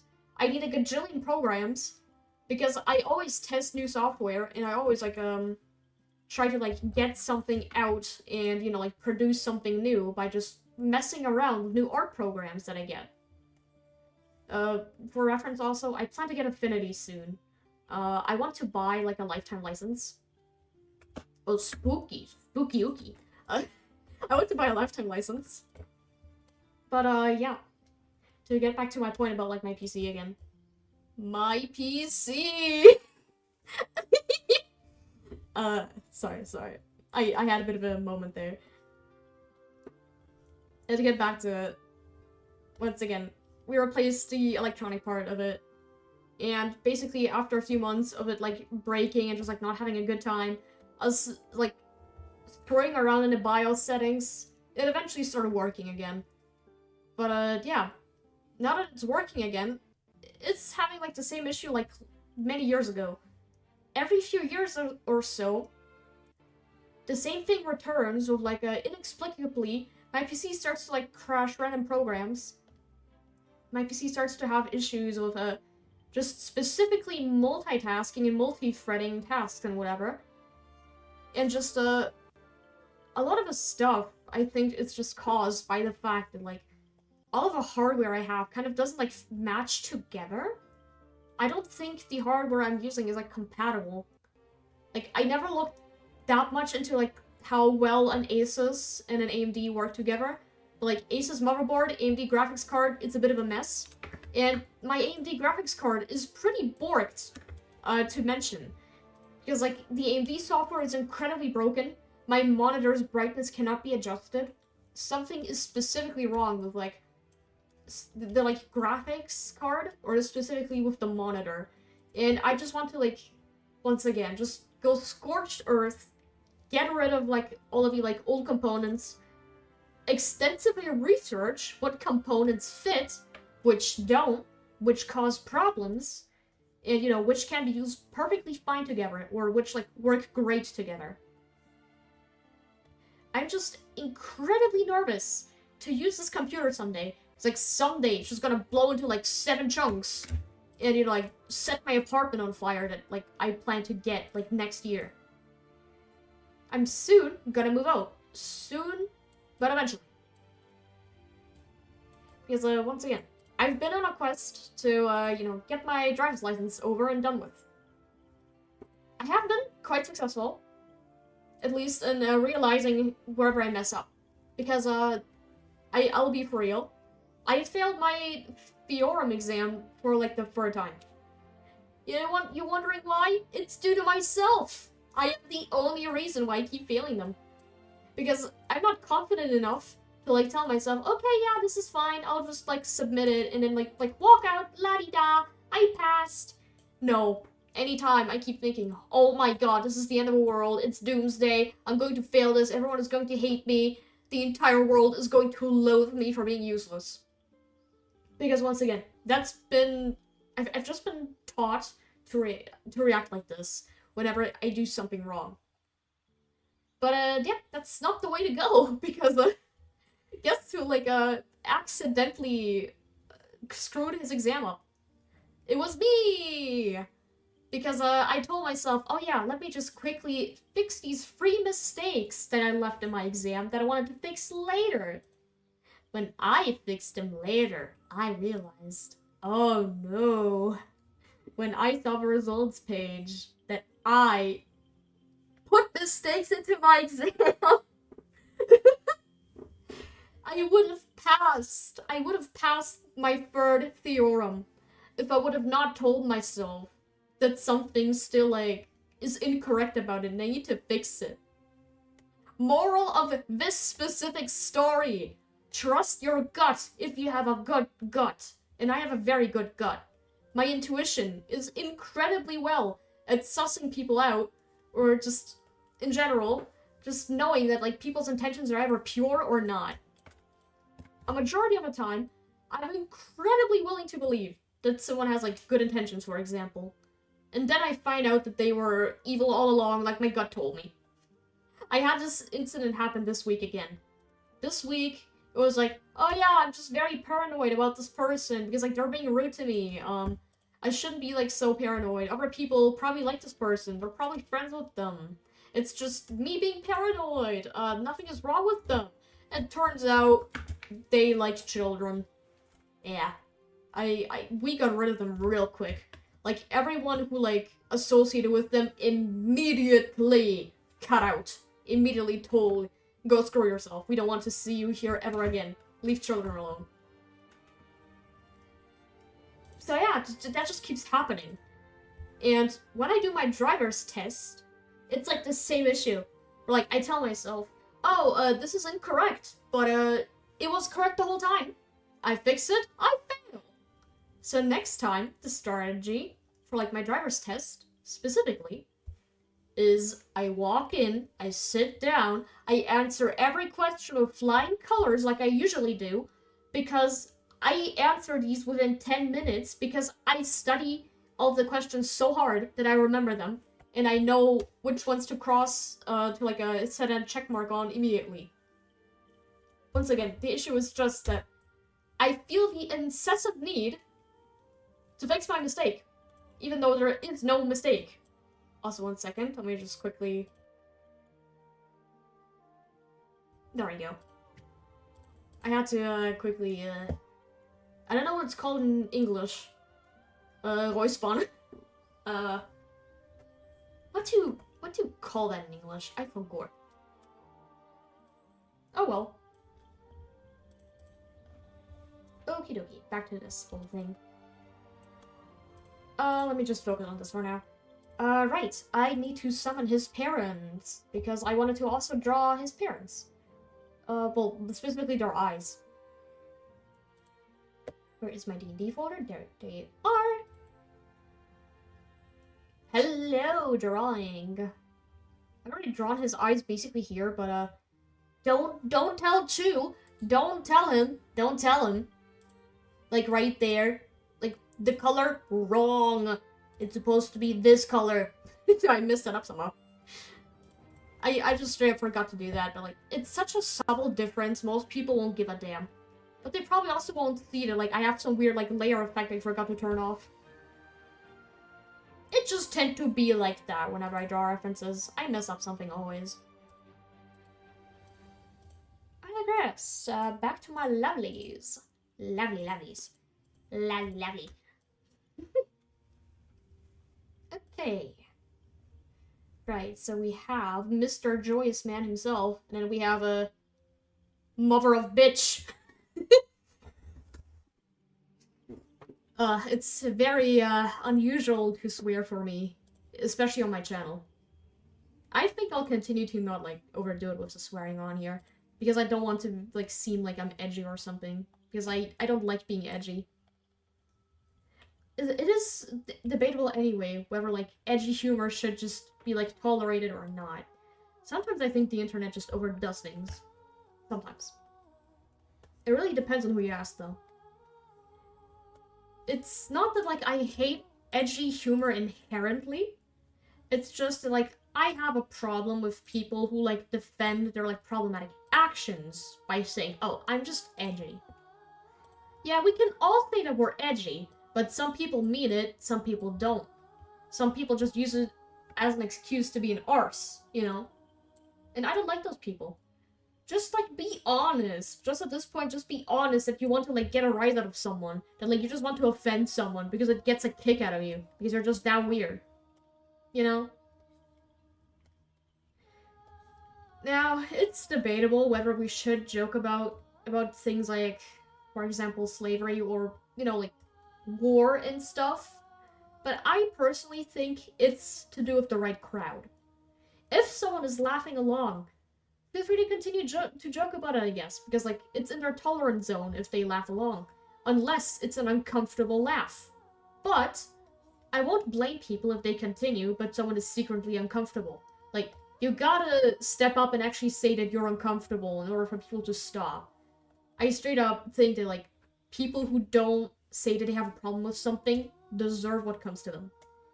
Because, it's a bit apathetic to, like, see it like that. Because most people don't want to inconvenience others and go like, oh, I didn't mean to be rude about it, but you have to be rude to establish your boundaries, unfortunately. Because nowadays, nobody understands that. Everyone will just continue to push your buttons until you explode and actually get mad at them. Instead of just like having like the, oh, you got me, friend. You got me. No need to calm down though, you know? Like, time and a place, and also specific people. Time and a place is something I just keep saying the older I get, more and more. Because so many people just like don't understand when enough is enough. And it can really tire you out. Like, I do understand that there's people like me out there who straight up don't understand social cues. I'll be for real, I don't. Whenever someone tells me they're being sarcastic, only then do I know they're being sarcastic. If someone tells me they're joking when I'm crying, I'm like, oh wait, you weren't serious about this? No! Did you take it seriously? Yeah? That's what tends to happen. That's what tends to happen. It's all a matter of, like, asking. And, you know, like, a matter about consent when it comes to edgy jokes. Straight up, just don't be a douche about it. Just respect when people don't want to hear stupid jokes that are not going to be funny and just straight up upset somebody. It's, you know, like, you have to imagine like this. It's like your mother just freshly died and someone, like, goes, rip El Bozo. You're not gonna laugh along to that. You're gonna say, like, what the hell, dude? Like, are you serious? You know, like, you won't have as a natural reaction to laugh to that unless you specifically, like, are fine with it. So, I don't understand whenever people with edgy humor just, like, go, oh, let me just, make a joke that will totally make them laugh, knowing that it'll just aggravate somebody. Aggravating someone doesn't mean that they enjoy the joke. It is aggravating someone. Someone gets agitated. Some people, they like to live on the edge. Some people, they like that feeling, but not everyone likes it. So to assume that everyone is in on your joke and everyone finds it funny is also stupid. You know, it's just something I also wanted to mention because it just gets on my nerves how everything nowadays is justified as, oh, it's just a joke. Oh, it's just edgy humor. No, you're not funny for that. Like, genuinely actually take accountability and apologize for offending somebody because, like, you thought it was funny, but they didn't, and they're genuinely upset now. Like, I can't stand that about people.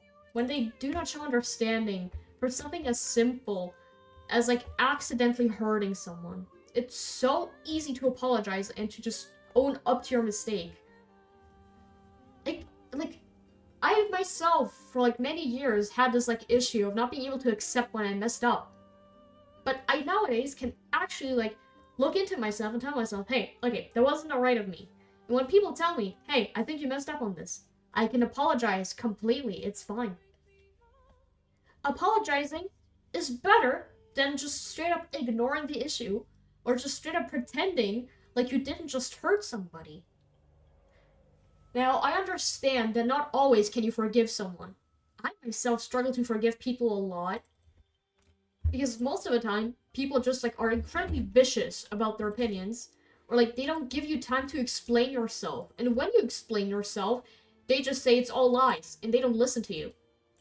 Those people, they're looking for trouble. They don't want you to, like, admit to genuine, like, wrongness. They don't want you to say, like, oh, I was in the wrong. They want to feel the power of, like, being, quote-unquote, one step ahead of you. You know those people are like, I told you. And, like, every opportunity ever. Instead of just, like, you know, like, a little, like, joke or a little gaffe. Like, people would genuinely feel the need to, like, put somebody down to feel better about themselves. I can't stand that, by the way. I can't stand those types of people. But, it just upsets me. Because there's, like, so many different ways to go about joking to someone and being lighthearted and making someone feel comfortable. But releasing edgy jokes, then, like, blaming someone for not, you know, like, tolerating them, when very clearly they express their discomfort in some way, is just also plainly wrong. Like, if someone is uncomfortable, just like go, oh, sorry, it won't happen again. It's that easy. Don't offend people just like because you think it's funny. Be actually sorry if something like that happens and someone is genuinely hurt. There's a difference between someone just like pretending to be hurt. For the record. Like, if someone just like goes, oh, I'm so hurt. Oh, it hurts. Like, yeah, it's understandable. Like, they're just joking with their friend. But it's also bothersome if someone just straight up ignores your discomfort. People should not be ignored, nor their feelings, nor their thoughts. Everyone has their own right to think how they think. If someone thinks you have bad intentions, then you should clarify why you don't have bad intentions. But if someone doesn't listen, you don't listen back.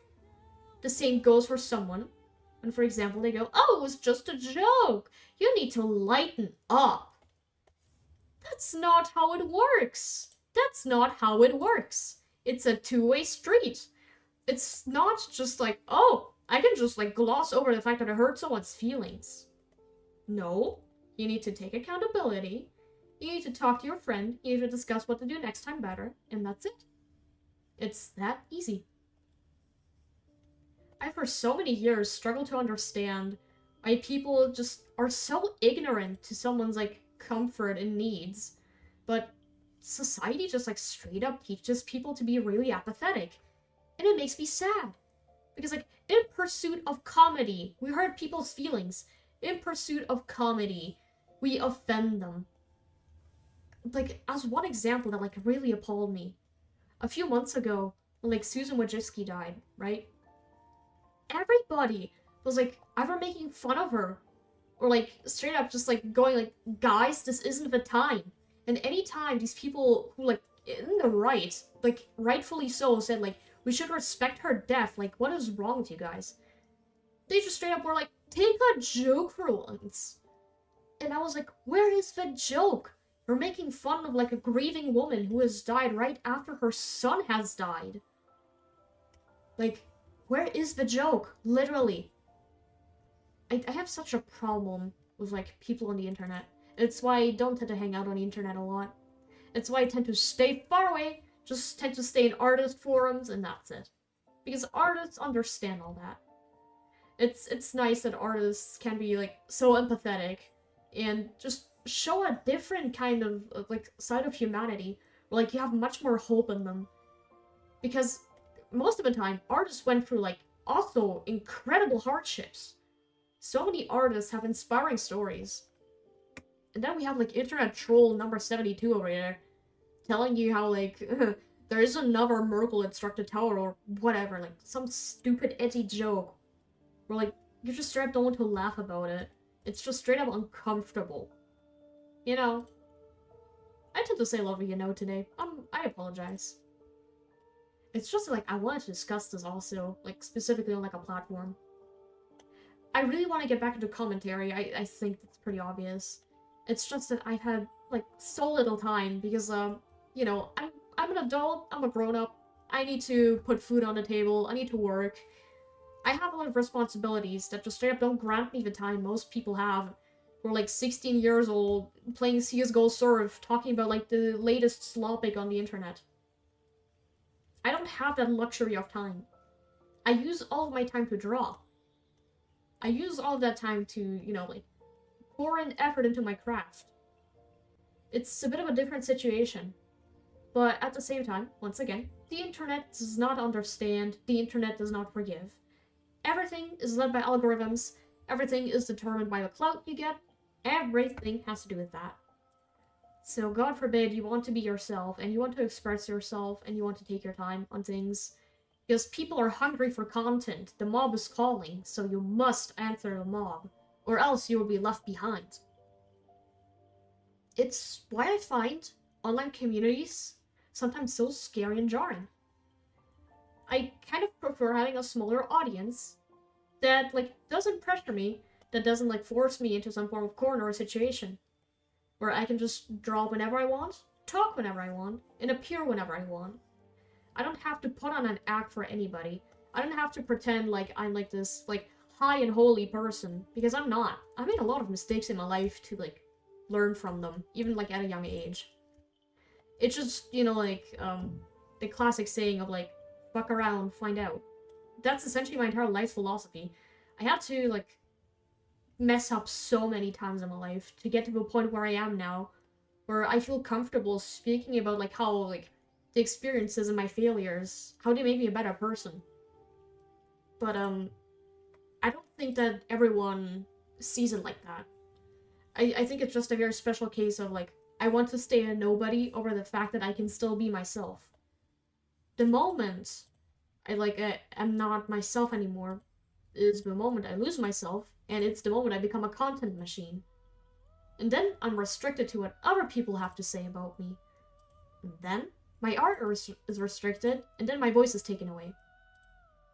I just think that's how it is. Online spaces fascinate me, but I keep that danger always in mind. I keep it always in mind how I don't want parasocial relationships to form, how I don't want someone to, like, put me on a pedestal, how I also don't want to be seen as a villain, but I need to understand that people can hold me accountable and that, like, they have every right to criticize me if there is a valid criticism to be had. Now, the very difficult part about it is, obviously, what criticism? Because there's moments where people get cancelled for no reason on the internet, and there's also moments where people get rightfully so cancelled on the internet. It's such a chronically online term to say cancelled. My god, I hate that word so much. Nothing I can do about it, because people know it as cancelling instead of just, like, raising the pitchforks and going after the vampire in the castle. Goodness, her eyes are so adorable. Sorry, I got sidetracked. Let me just take, like, a quick pause from, like, me yapping off about how social media is scary and how I don't like it. I know, it is an oxymoron to, like, talk about social media bad whilst using social media. But at the same time, how else are you supposed to connect as an artist nowadays in the world? Word of mouth doesn't work that well as it used to anymore, I would say. I would just like to have, like, woo, don't fall off, Talipan.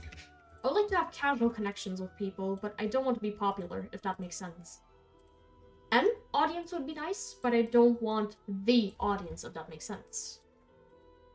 I don't want this, like, overwhelming wave of people who, like, just consistently, once again, demand I create consumption material, I just create for the machine, I create for the system, for the algorithm. I give up everything to them. I give up my entire life to them. I devote myself to them, because who would I be without them? But that's, like, the wrong way to go, in my opinion. I just want to draw on this earth. That is, like, the only goal I have in mind. Right, I would say that, like, these sketches are pretty alright. I feel like I can start working on these. Yeah. Okay, let's put the opacity down on this. Right, so we got parents, we got 20s, 40s, we got 6-year-old, we got basically 60s, 70s too. Okie dokie, okie dokie. Let's get it working, let's get it working. I'm gonna make a new ruler. Okay, so yeah, this is the middle. Let's approximately put the ruler here then. Just like last time, try to approximately get a middle. That looks good enough. Okay.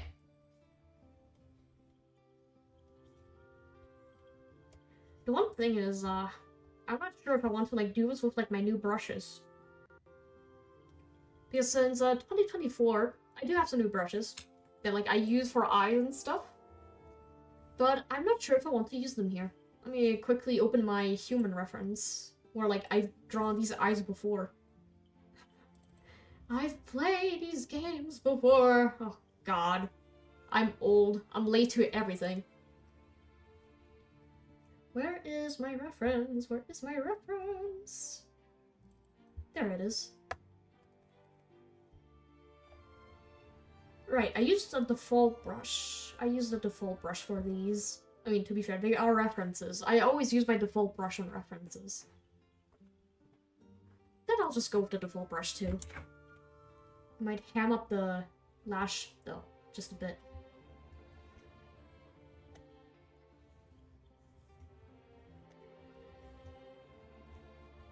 Zoop.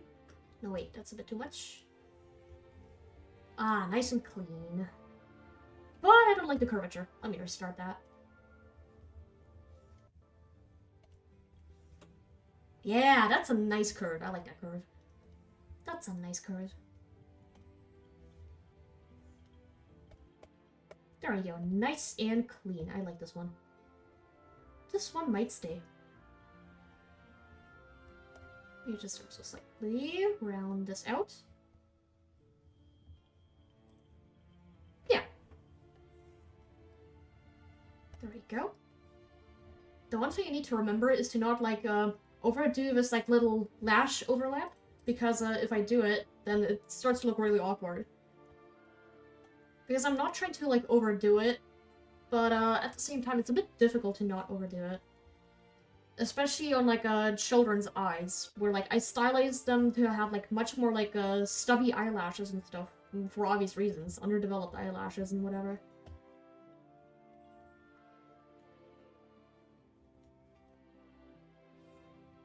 I think I'll just keep it as is for now.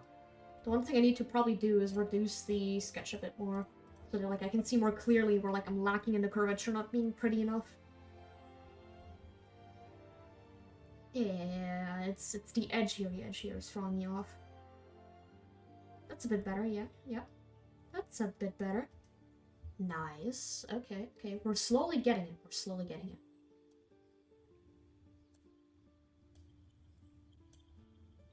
Yeah, I'll fix that still. It's still a bit too stilted for me.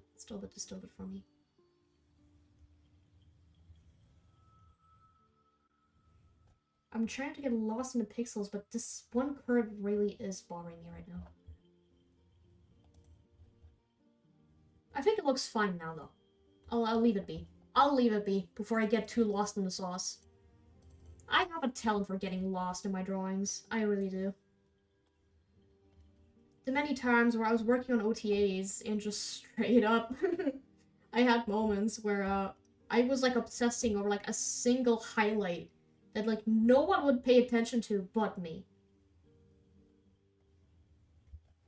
That's a bit too... There we go. That's a better one. Okay, nice and round and clean. I like it like that. Mouse wheel! Mouse wheel! Might be hated. 1 second. Mouse wheel is driving me nuts.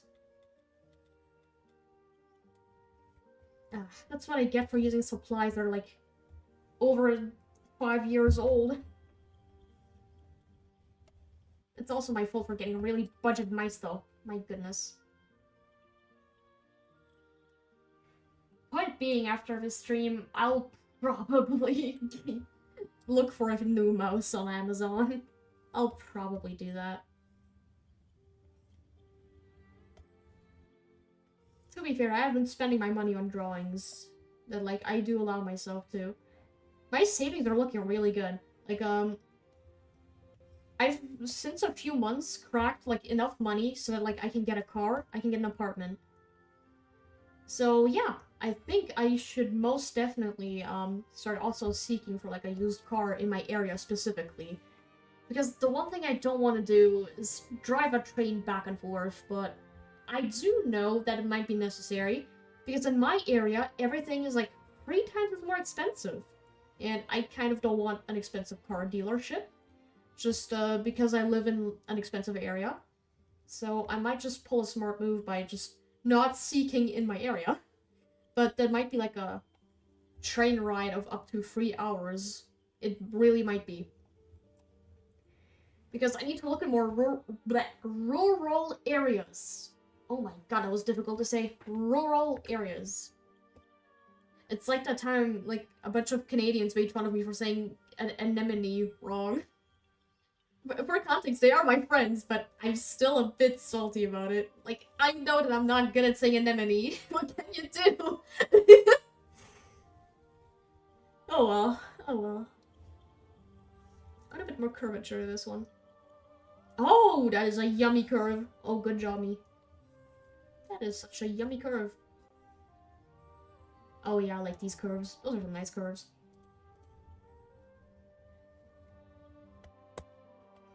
There we go. That one was such a clean one. That makes me so happy. There we go. Slightly flatten it out. There we go. Choo, choo, choo. There we go. Let me also sharpen this. Remove that little guy. That was a bit too much. The one thing I would wish for Psy in the future is to just like Photoshop, display the different brush shape you use, because my eraser is like square shaped. Because if you go small, it'll be still a bit default, but the bigger you go, the more square it gets, right? So it would be nice if I could actively see the change of it turning into a square more and more. Would have been nice, but I do know that the developer of Psy is mega ancient at this point. They've been developing this program for almost 30 years, I think. The program started somewhere in the early 2000s. You have to really think about that. This program is ancient, but it's the good old reliable. I don't know why so many Psy users really did switch to Clip Studio, because I don't see the potential. I don't see why people like CSP that much. It's just a headache and a half to use it. When I tried to use it, everything was too much for me. I prefer simple programs, for record. My personal taste is, the less there is on the screen, the better. And Psy just hits that perfect ratio. To the left you got your brushes, to the right you got your layer related stuff, and that's it. The rest, it's all tucked away. You don't need the rest. That's exactly how I want my programs to be. But CSP is different. It's a quirky girl. It wants to display every brush setting under the sun. It wants to give you every option under the sun. It's I don't need this BS. Get this out of my face. You know? It's just a giant gripe of mine that every modern program nowadays feels the need to display every option of a brush that you have. Just what for? Just give me a toggle in the settings for advanced brush settings or whatever. And we're fine. We'll be fine.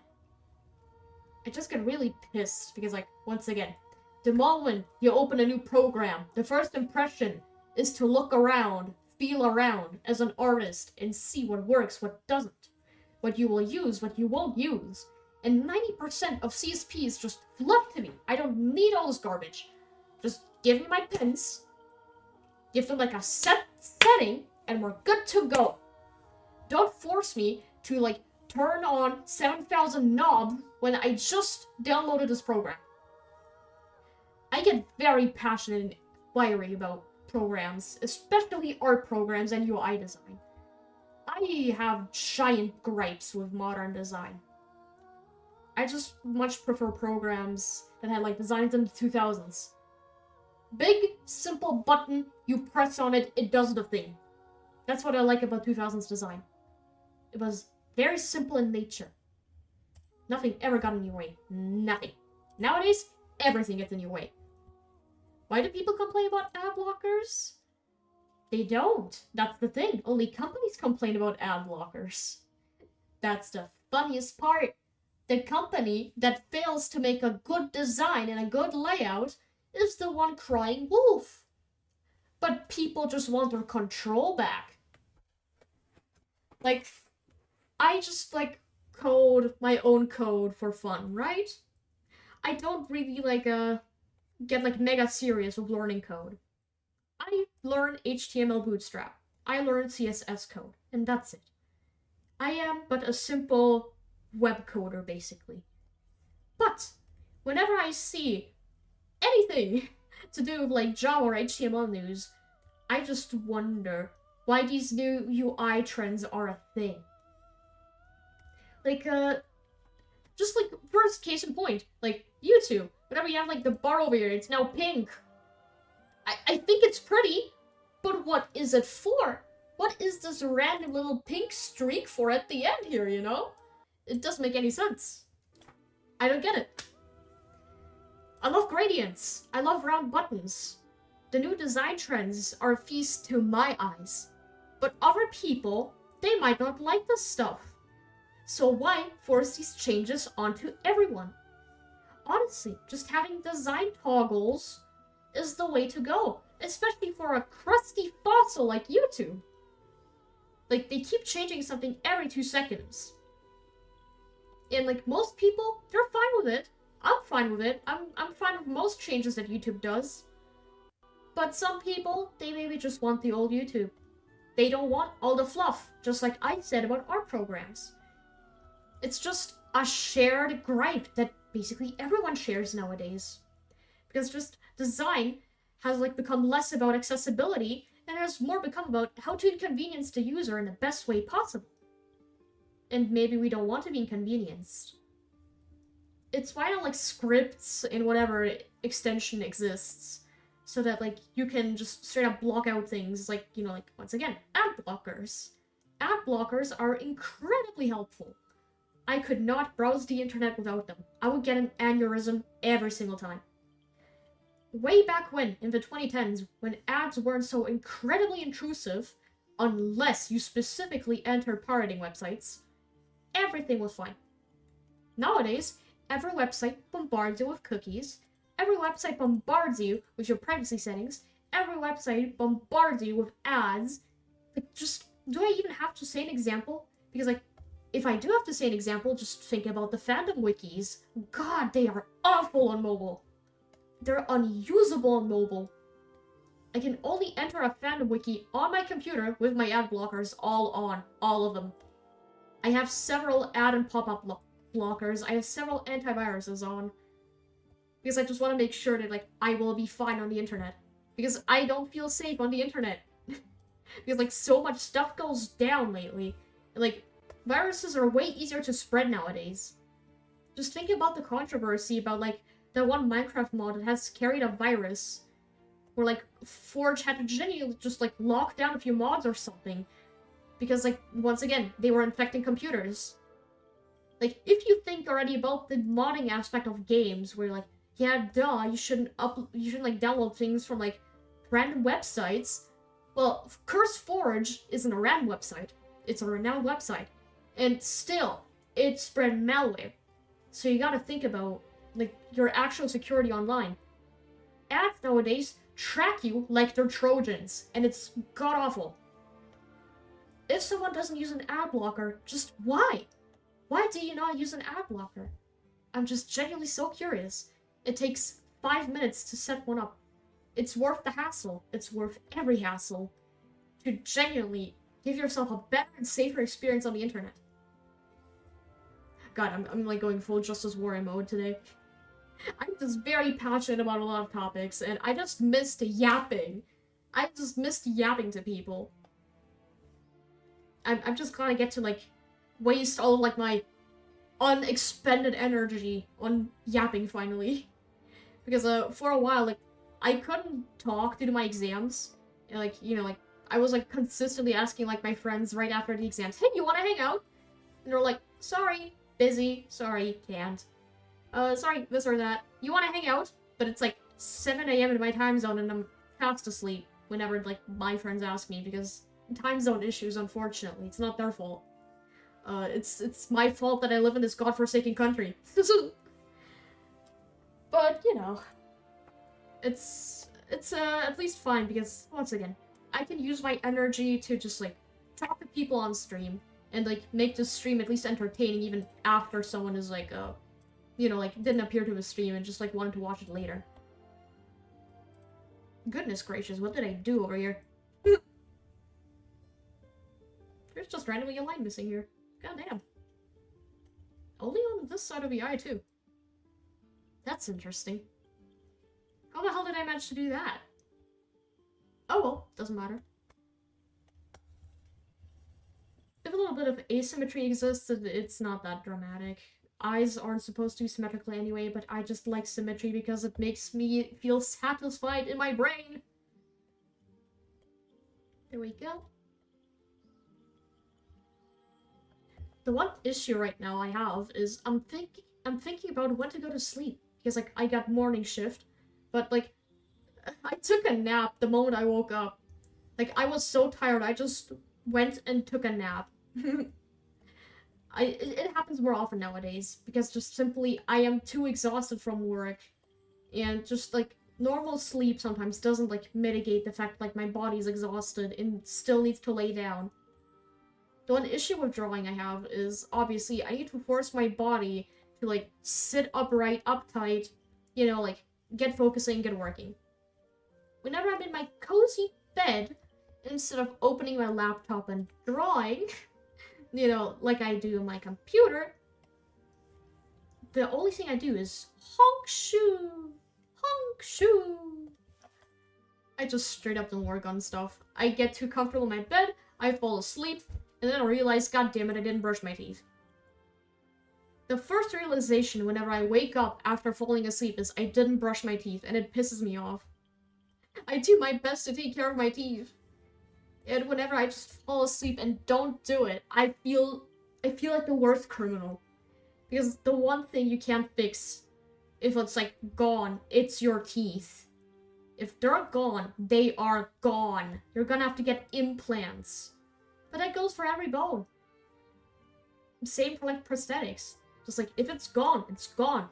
You can't do anything about it. You just have to accept it.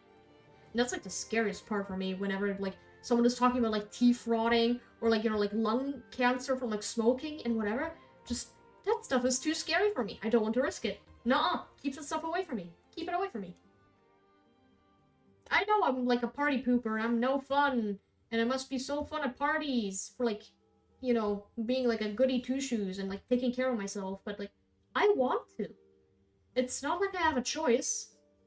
I will only exist for like 70 years on this planet, I would assume. It's crazy that I even survived long enough to become 20, Like, I already thought I would have like died as a teenager. Like, I straight up just thought that like I would not be in my 20s sitting here right now drawing and yapping to people. But here I am. It's just kind of jarring how some people don't care about their body. I don't know. It just makes me sad. It's inexplicable sadness because, like, once again, let people do whatever they want. It shouldn't be my business. But something deep inside me just, like, feels sorry. And I can't explain it. I can't explain it. It's just, like, one of those, like, ethereal feelings where you just wonder, why are you feeling this way? Why? Because once again, humans should be free to do whatever they want. And they should only be, like, restricted specifically if, like, they harm someone with it. Like, for example, like, people who will have, like, gambling addictions. Goodness, I could talk about gambling addictions also for, like, a long while. I know we all joke about gambling nowadays, but genuinely, like, the trend is alarming how casual it is treated now. I don't know. A few years ago, gambling was, like, treated as this thing that would ruin your family, which is, like, justifiably so. But nowadays, everyone, like, makes fun of it, and, like, it's funny, and nobody, like, really bats an eye if you just, like, randomly start gambling someday on, like, some state casino, It's just very interesting how, like, trends on the internet kind of change you as a person, too, if you, like, let it consume you. I have so many thoughts, dude. Too many thoughts. I need to, like, expend them. I need to expel them. I must speak. That's what the streams are for, baby! Goodness, it must be so boring, though, to, like, just watch me draw all day whenever I'm on stream, but, like, with my mic off. I genuinely wonder what it's like when people have to, like, listen to me with the mic off. Is it more pleasant? Is it more jarring? Is the silence comforting? Is the silence jarring? I am curious about that, but I don't have the audience to ask. I think it is a tall ask to expect someone to answer me on this channel. It's mostly very like a come as you go. If you want to stay, feel free to stay, but I won't force you type of channel. I don't want to hold you hostage. I don't want to hold your hand. You can come if you like. You can talk if you like, but you don't have to. I'm not gonna baby rage over someone just silently watching me. I'll appreciate it. Like, I do know I will be missing input, but straight up, I don't care. I just appreciate that someone takes their time to just like even listen to me or like watch me draw. If it's satisfying for them that I'm drawing, it makes me happy. If my drawings in some shape or form actually invoke emotions, that makes me also happy. It's just all about like just wanting to make people feel comfortable with my art. Goodness, I can also like talk about this actually. One thing that made me so happy was again, I'm gonna mention the like Toy House forum where I was like asking people like, hey, can you draw my character? If you do, I'll tip you, whatever, right? One person commented like, oh, I work at a public library, and your librarian character, he makes me like happy that like he confides in this public space and that like he like feels comfortable in it because this is what like libraries are all about. And it made me just so happy. Like, oh my goodness, did that melt my heart. That, like, an actual librarian likes my character, who's also a librarian, which is the dude I'm drawing. He is a librarian, if, like, you didn't see the stacks of books and stuff. Very, very librarian, very, like, stereotypically fantasy librarian, even so. But, yeah, just, it made me feel, like, so giddy inside. Like, somebody actually, you know, like, connected to my character, related to it, and it just made me so happy and cheery. I felt like so awful for so many months, and to just like read that like I helped somebody feel better and like be delighted that like they could relate to a character. It just means the world to me. It means the world to me. It makes me so inexplicably happy. It makes me so incredibly happy when people genuinely actually like enjoy the stuff I create. It's the best feeling in the world when like you can comfort someone with your art or you can make somebody feel better about it. It's what I strive to do. For me, like the whole goal as an artist isn't to like get some form of like fame or validation out of it. I just want a community out of it. I want people to feel comfortable with my art. I want people to feel like comforted with the presence of my art. It's a bit arrogant to say that, I think. I'm not sure if it's arrogant to, like, completely say that. It's just what my brain tells me. But I'm not exactly certain. Even if it is arrogant, I just do want to mention, though, that, like, it made me so happy that someone related to my character. Because just all these efforts to put hours of research into characters, to, like, find some new culture that I'm interested in, to like develop something around this culture I have found interest in, to try to represent it properly, to like give people the representation they might want for their country or like their nation or whatever. It just is so rewarding when someone acknowledges it and someone is like delighted. Let me tell you this. Like almost 2 years ago at this point, when I was still like really heavy into my Monster High hyperfixation, thanks to my friend, like making me relive my nostalgia by like actively participating in it by being cringe and just like creating a self-insert and whatever, you know? It just made me very happy when like I got to research something about Lesotho. It's a very interesting and fascinating country. I never have heard of Lesotho until I started to like research about it. Research about it. God, accent. My accent keeps breaking lately. I apologize incredibly. I try to sound like as English as possible, but sometimes it doesn't work. Today's one of those days. I digress. Back to like the topic. I always had an interest in Africa, as like the entire nation. I just always was fascinated by whenever I heard something about its culture or its history, because it's such a culturally rich nation. It has so many cultures, so many nations under its belt, so many languages, so much art to be explored. Africa genuinely fascinates me. Not every country gets my interest as much as like Africa, for example. Same for Georgia, though. Georgia also really interests me as a person.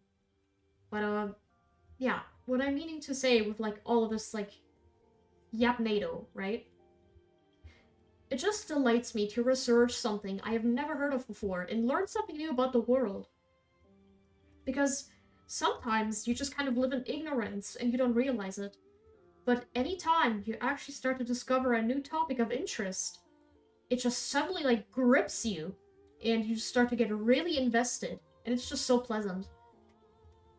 Because learning something about a new culture is just exciting, especially when you meet a person with like that cultural origin, because you can ask them so many questions, you can be genuinely curious to them, you can hold a conversation, and you can like figure out so much more about them and their country and just their general culture, and it's just so delightful every single time. There was a time at work where like I met an African intern who was like there for a week, and instead of like talking a lot about like the work related stuff, I was more interested in what he had to say about his country, his food, his origin, his culture. I unfortunately don't know how to pronounce the country he comes from, but it was just really delightful that he just like told me so many things about it. He also showed me like a very like good looking chicken dish, and he told me like I should try to cook it. I was like, dude, I should definitely try it. It looks so good. And I still plan to. Whenever my parents will be gone again, because like they were gone for a while. They were back in Kazakhstan. But yeah, just I just want to try a lot of new things in my life because like I can afford to do it now. One thing that really frustrates me is how little freedom teenagers truly have. They're like birds in cages, and it's a bit sad to me. I'm not sure if I want to keep that curve. I'll try. I'll try to work with it. Okay, yeah, not bad. Now that I have, like... This is... Yeah. Yep. Okay, yeah, never mind. I think I'll keep it. I think I'll keep it. Yeah, there we go. Okay, I think this looks fine. Right. Where was I? Right. He had just, like... He has such a pleasant, He also had such a pleasant voice. Like, he's had a voice I never heard of before. It's just really gorgeous how many cultures connect you to things. And just how much you can do with just having knowledge from, like, IRL experiences with new people. But, right. Let me finish this eye and then, like, get off the stream, because I think I heard my parents enter, and I just won't open the door for now. Blech. Okie dokie. Oh, wait. Wrong brush. There we go.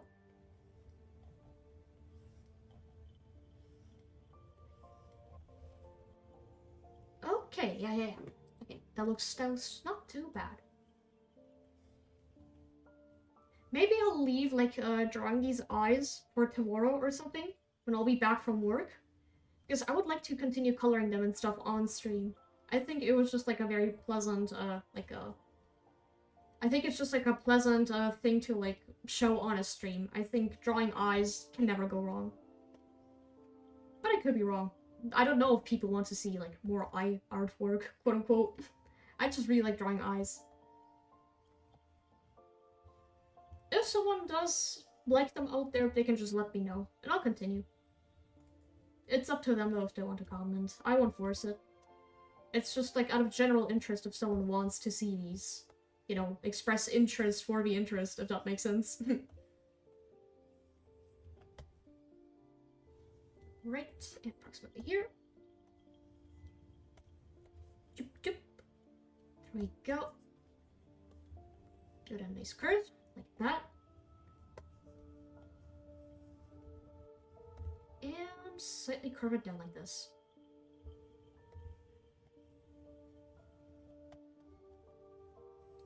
And sharpen. There we go.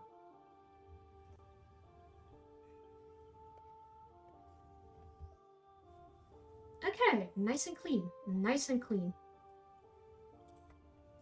I think I'll just add a bunch of irises and then like end stream probably. Because once again, I don't want to hog up the connection over home. Plus, I think the noises are incredibly distracting. If you do hear noises, of course. I'm not sure if you do. I at least personally hear all of the noises in our home. Alright, turn off the symmetry ruler. Let me approximately put it here.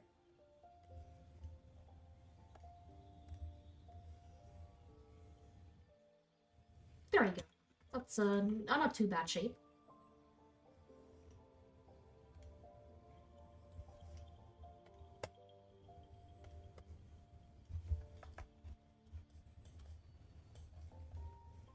Alarm is so slightly just like add my own touch up. I just want to make sure that like approximately this circle is just right for the iris. I actually prefer like the pupils look a bit uneven. It kind of looks a bit robotic if you make the pupils like a bit too round, if you know what I'm saying.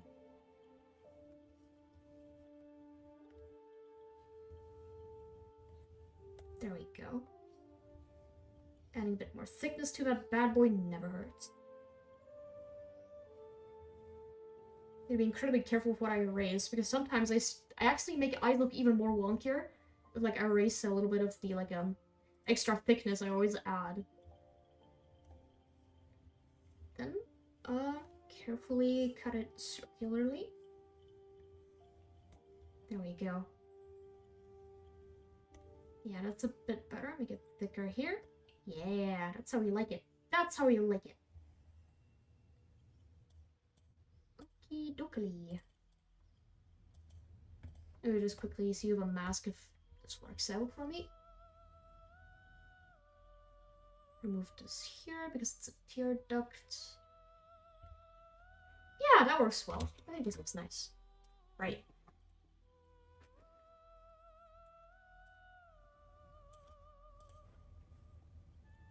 Bloop. I'm so glad I discovered what masks are approximately like a year or two ago. Oh, I didn't fill this in. I'll fix that in a second. Because I back then didn't really know what the mask layer is for. The thing is, I used to watch Imala Jis videos. I'm not sure if anybody even remembers this My Little Pony artist, but essentially, they had like this really cool like emo pony, and like, when I was a child, I was like really obsessed with emo anything. I still am obsessed with emo anything, to be fair. Like, I'm not gonna sugarcoat it. I still am incredibly obsessed with, like, emo fashion and whatever. I just love theme culture a lot. But yeah, to summarize that, specifically, she had, like, a really gorgeous art style I really, really liked. And when I was younger, once again, I tried to replicate her art style approximately and adding my own flares to it. The one thing, though, that's, like, consistent with my stories of, like, I wanted to replicate this artist is that I never managed to. I never managed to. It's over one simple fact. I am not them. It's really that simple. I am not this person that, like, I keep trying to copy. I had to, like, learn early on, when I started drawing approximately in 2016, that I just need to make up my own stuff. I can't just, like, go on and copy people all the time, because it's not gonna look like the result I wanted. It's also, of course, a thing about skill issue. But, anybody can learn skill. But learning flair, now that's the difference. If your style has a certain charm to it, people will flock to it. That's just how it goes. People always tend to comment on unique art styles. If you have, like, a very generic anime art style, they actually might nowadays accuse you of AI, because just your art style is too clean, too perfect, something must be wrong. Which, you know, is also stupid.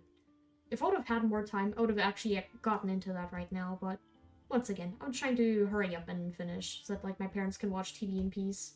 And, of course, the bandwidth doesn't get, like, hogged by me.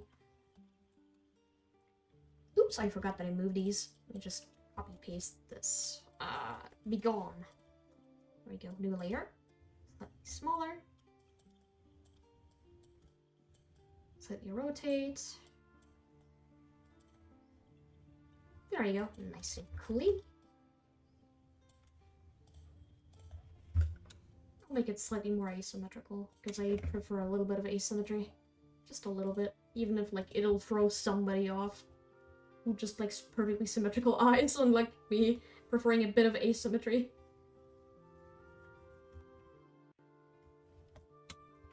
There we go. Slightly round that out. Yeah, okay. Next step below. Yeah. You just merge these, there we go. Nothing to hide here. It's just the same layer. Ellipse. I summon you! I'm gonna actually go a bit thicker above, but that's something I'll just fix off screen or something.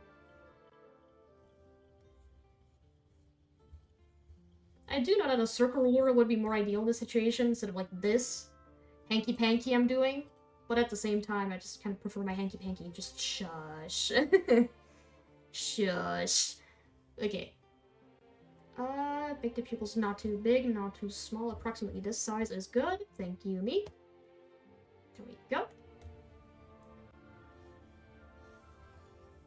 Oh, that's a bit too much. That was a bit too strong. Too strong. Ooh, that was a bit laggy.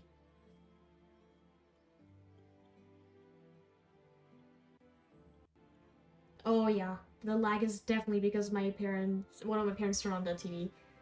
I must hurry up.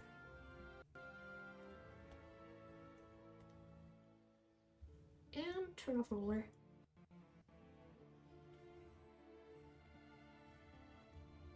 Buckle in because it might get a bit turbulent just over the fact that, once again, TV is on. This is what I get for being such a slow artist, though. Even if this is incredibly fast for my standards, I tend to actually take longer whenever I draw eyes.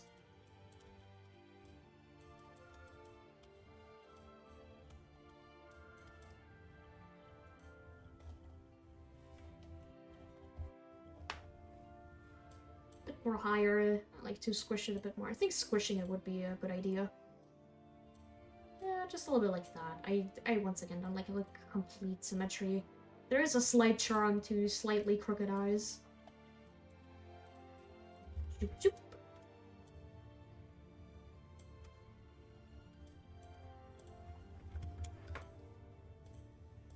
And mask layer moment.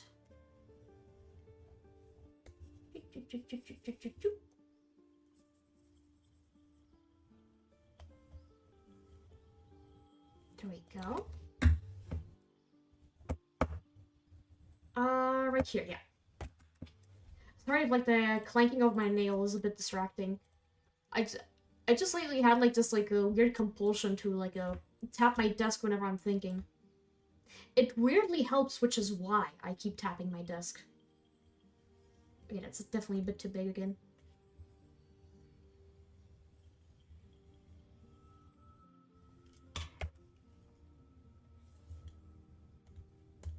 That's a bit too big. That's a bit too big. We're not making a dead character here, just like a old man. We are old man maxing in this stream.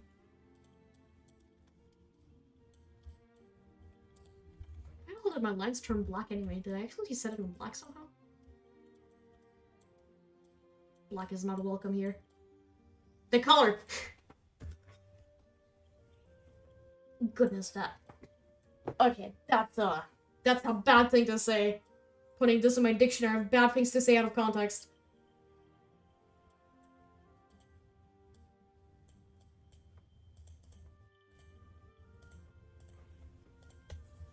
Oh, wait. Clipping mask. Not clipping mask, alpha lock.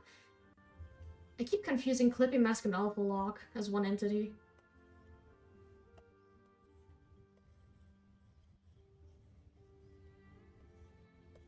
There we go.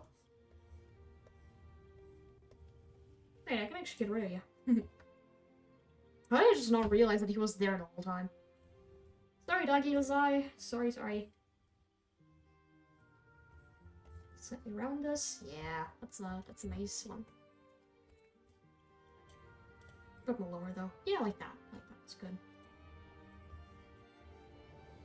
There we go. Let's see here. A quick mask test because I'm not certain if the shape looks alright.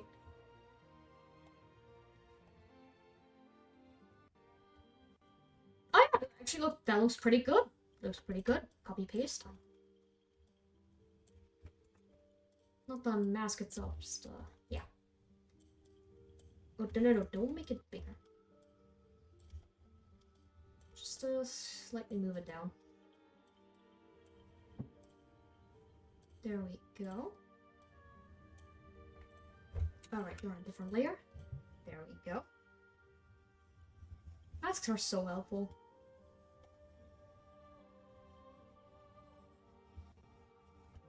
Oh wait, did I finish talking about the fact that like I learned like the mask thingy from Imala Jizz? I think I didn't. But yeah, I did basically learn from Imala Jizz. Right.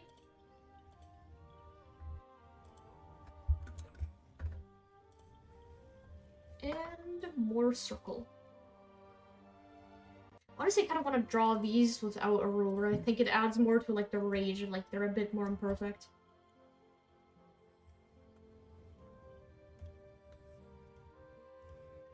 I keep forgetting I'm left-handed because I keep like starting circles as if I'm right-handed. Because like when you're right-handed, you like start from this instead of like starting from like you know like this, like counterclockwise. Or maybe I'm just stupid. Or at least I'm told that I tend to like do things right-handed even though I'm left-handed. Because I'm being taught by right-handed people how to do things most of the time. Dude, that part infuriated me though. Let me just quickly also talk about this. So I had my exams this week, right? I like freshly finished them this week. Since Thursday, I am free of like my exams so far. I had to write 3 in a week because my supervisor, I guess, just really wanted me to like submit everything in 1 week, and I hate him for that. He is really evil for that. I'm not gonna lie. I digress. Let me get back to my point. Because he was like, yeah, I'm gonna grade you on your cleanliness and how well, or like how clean you cut out your like a created color. Because I had a color mixing exam on Thursday, which was my last exam. And with that exam, the second part is like a glue in your like a finished color.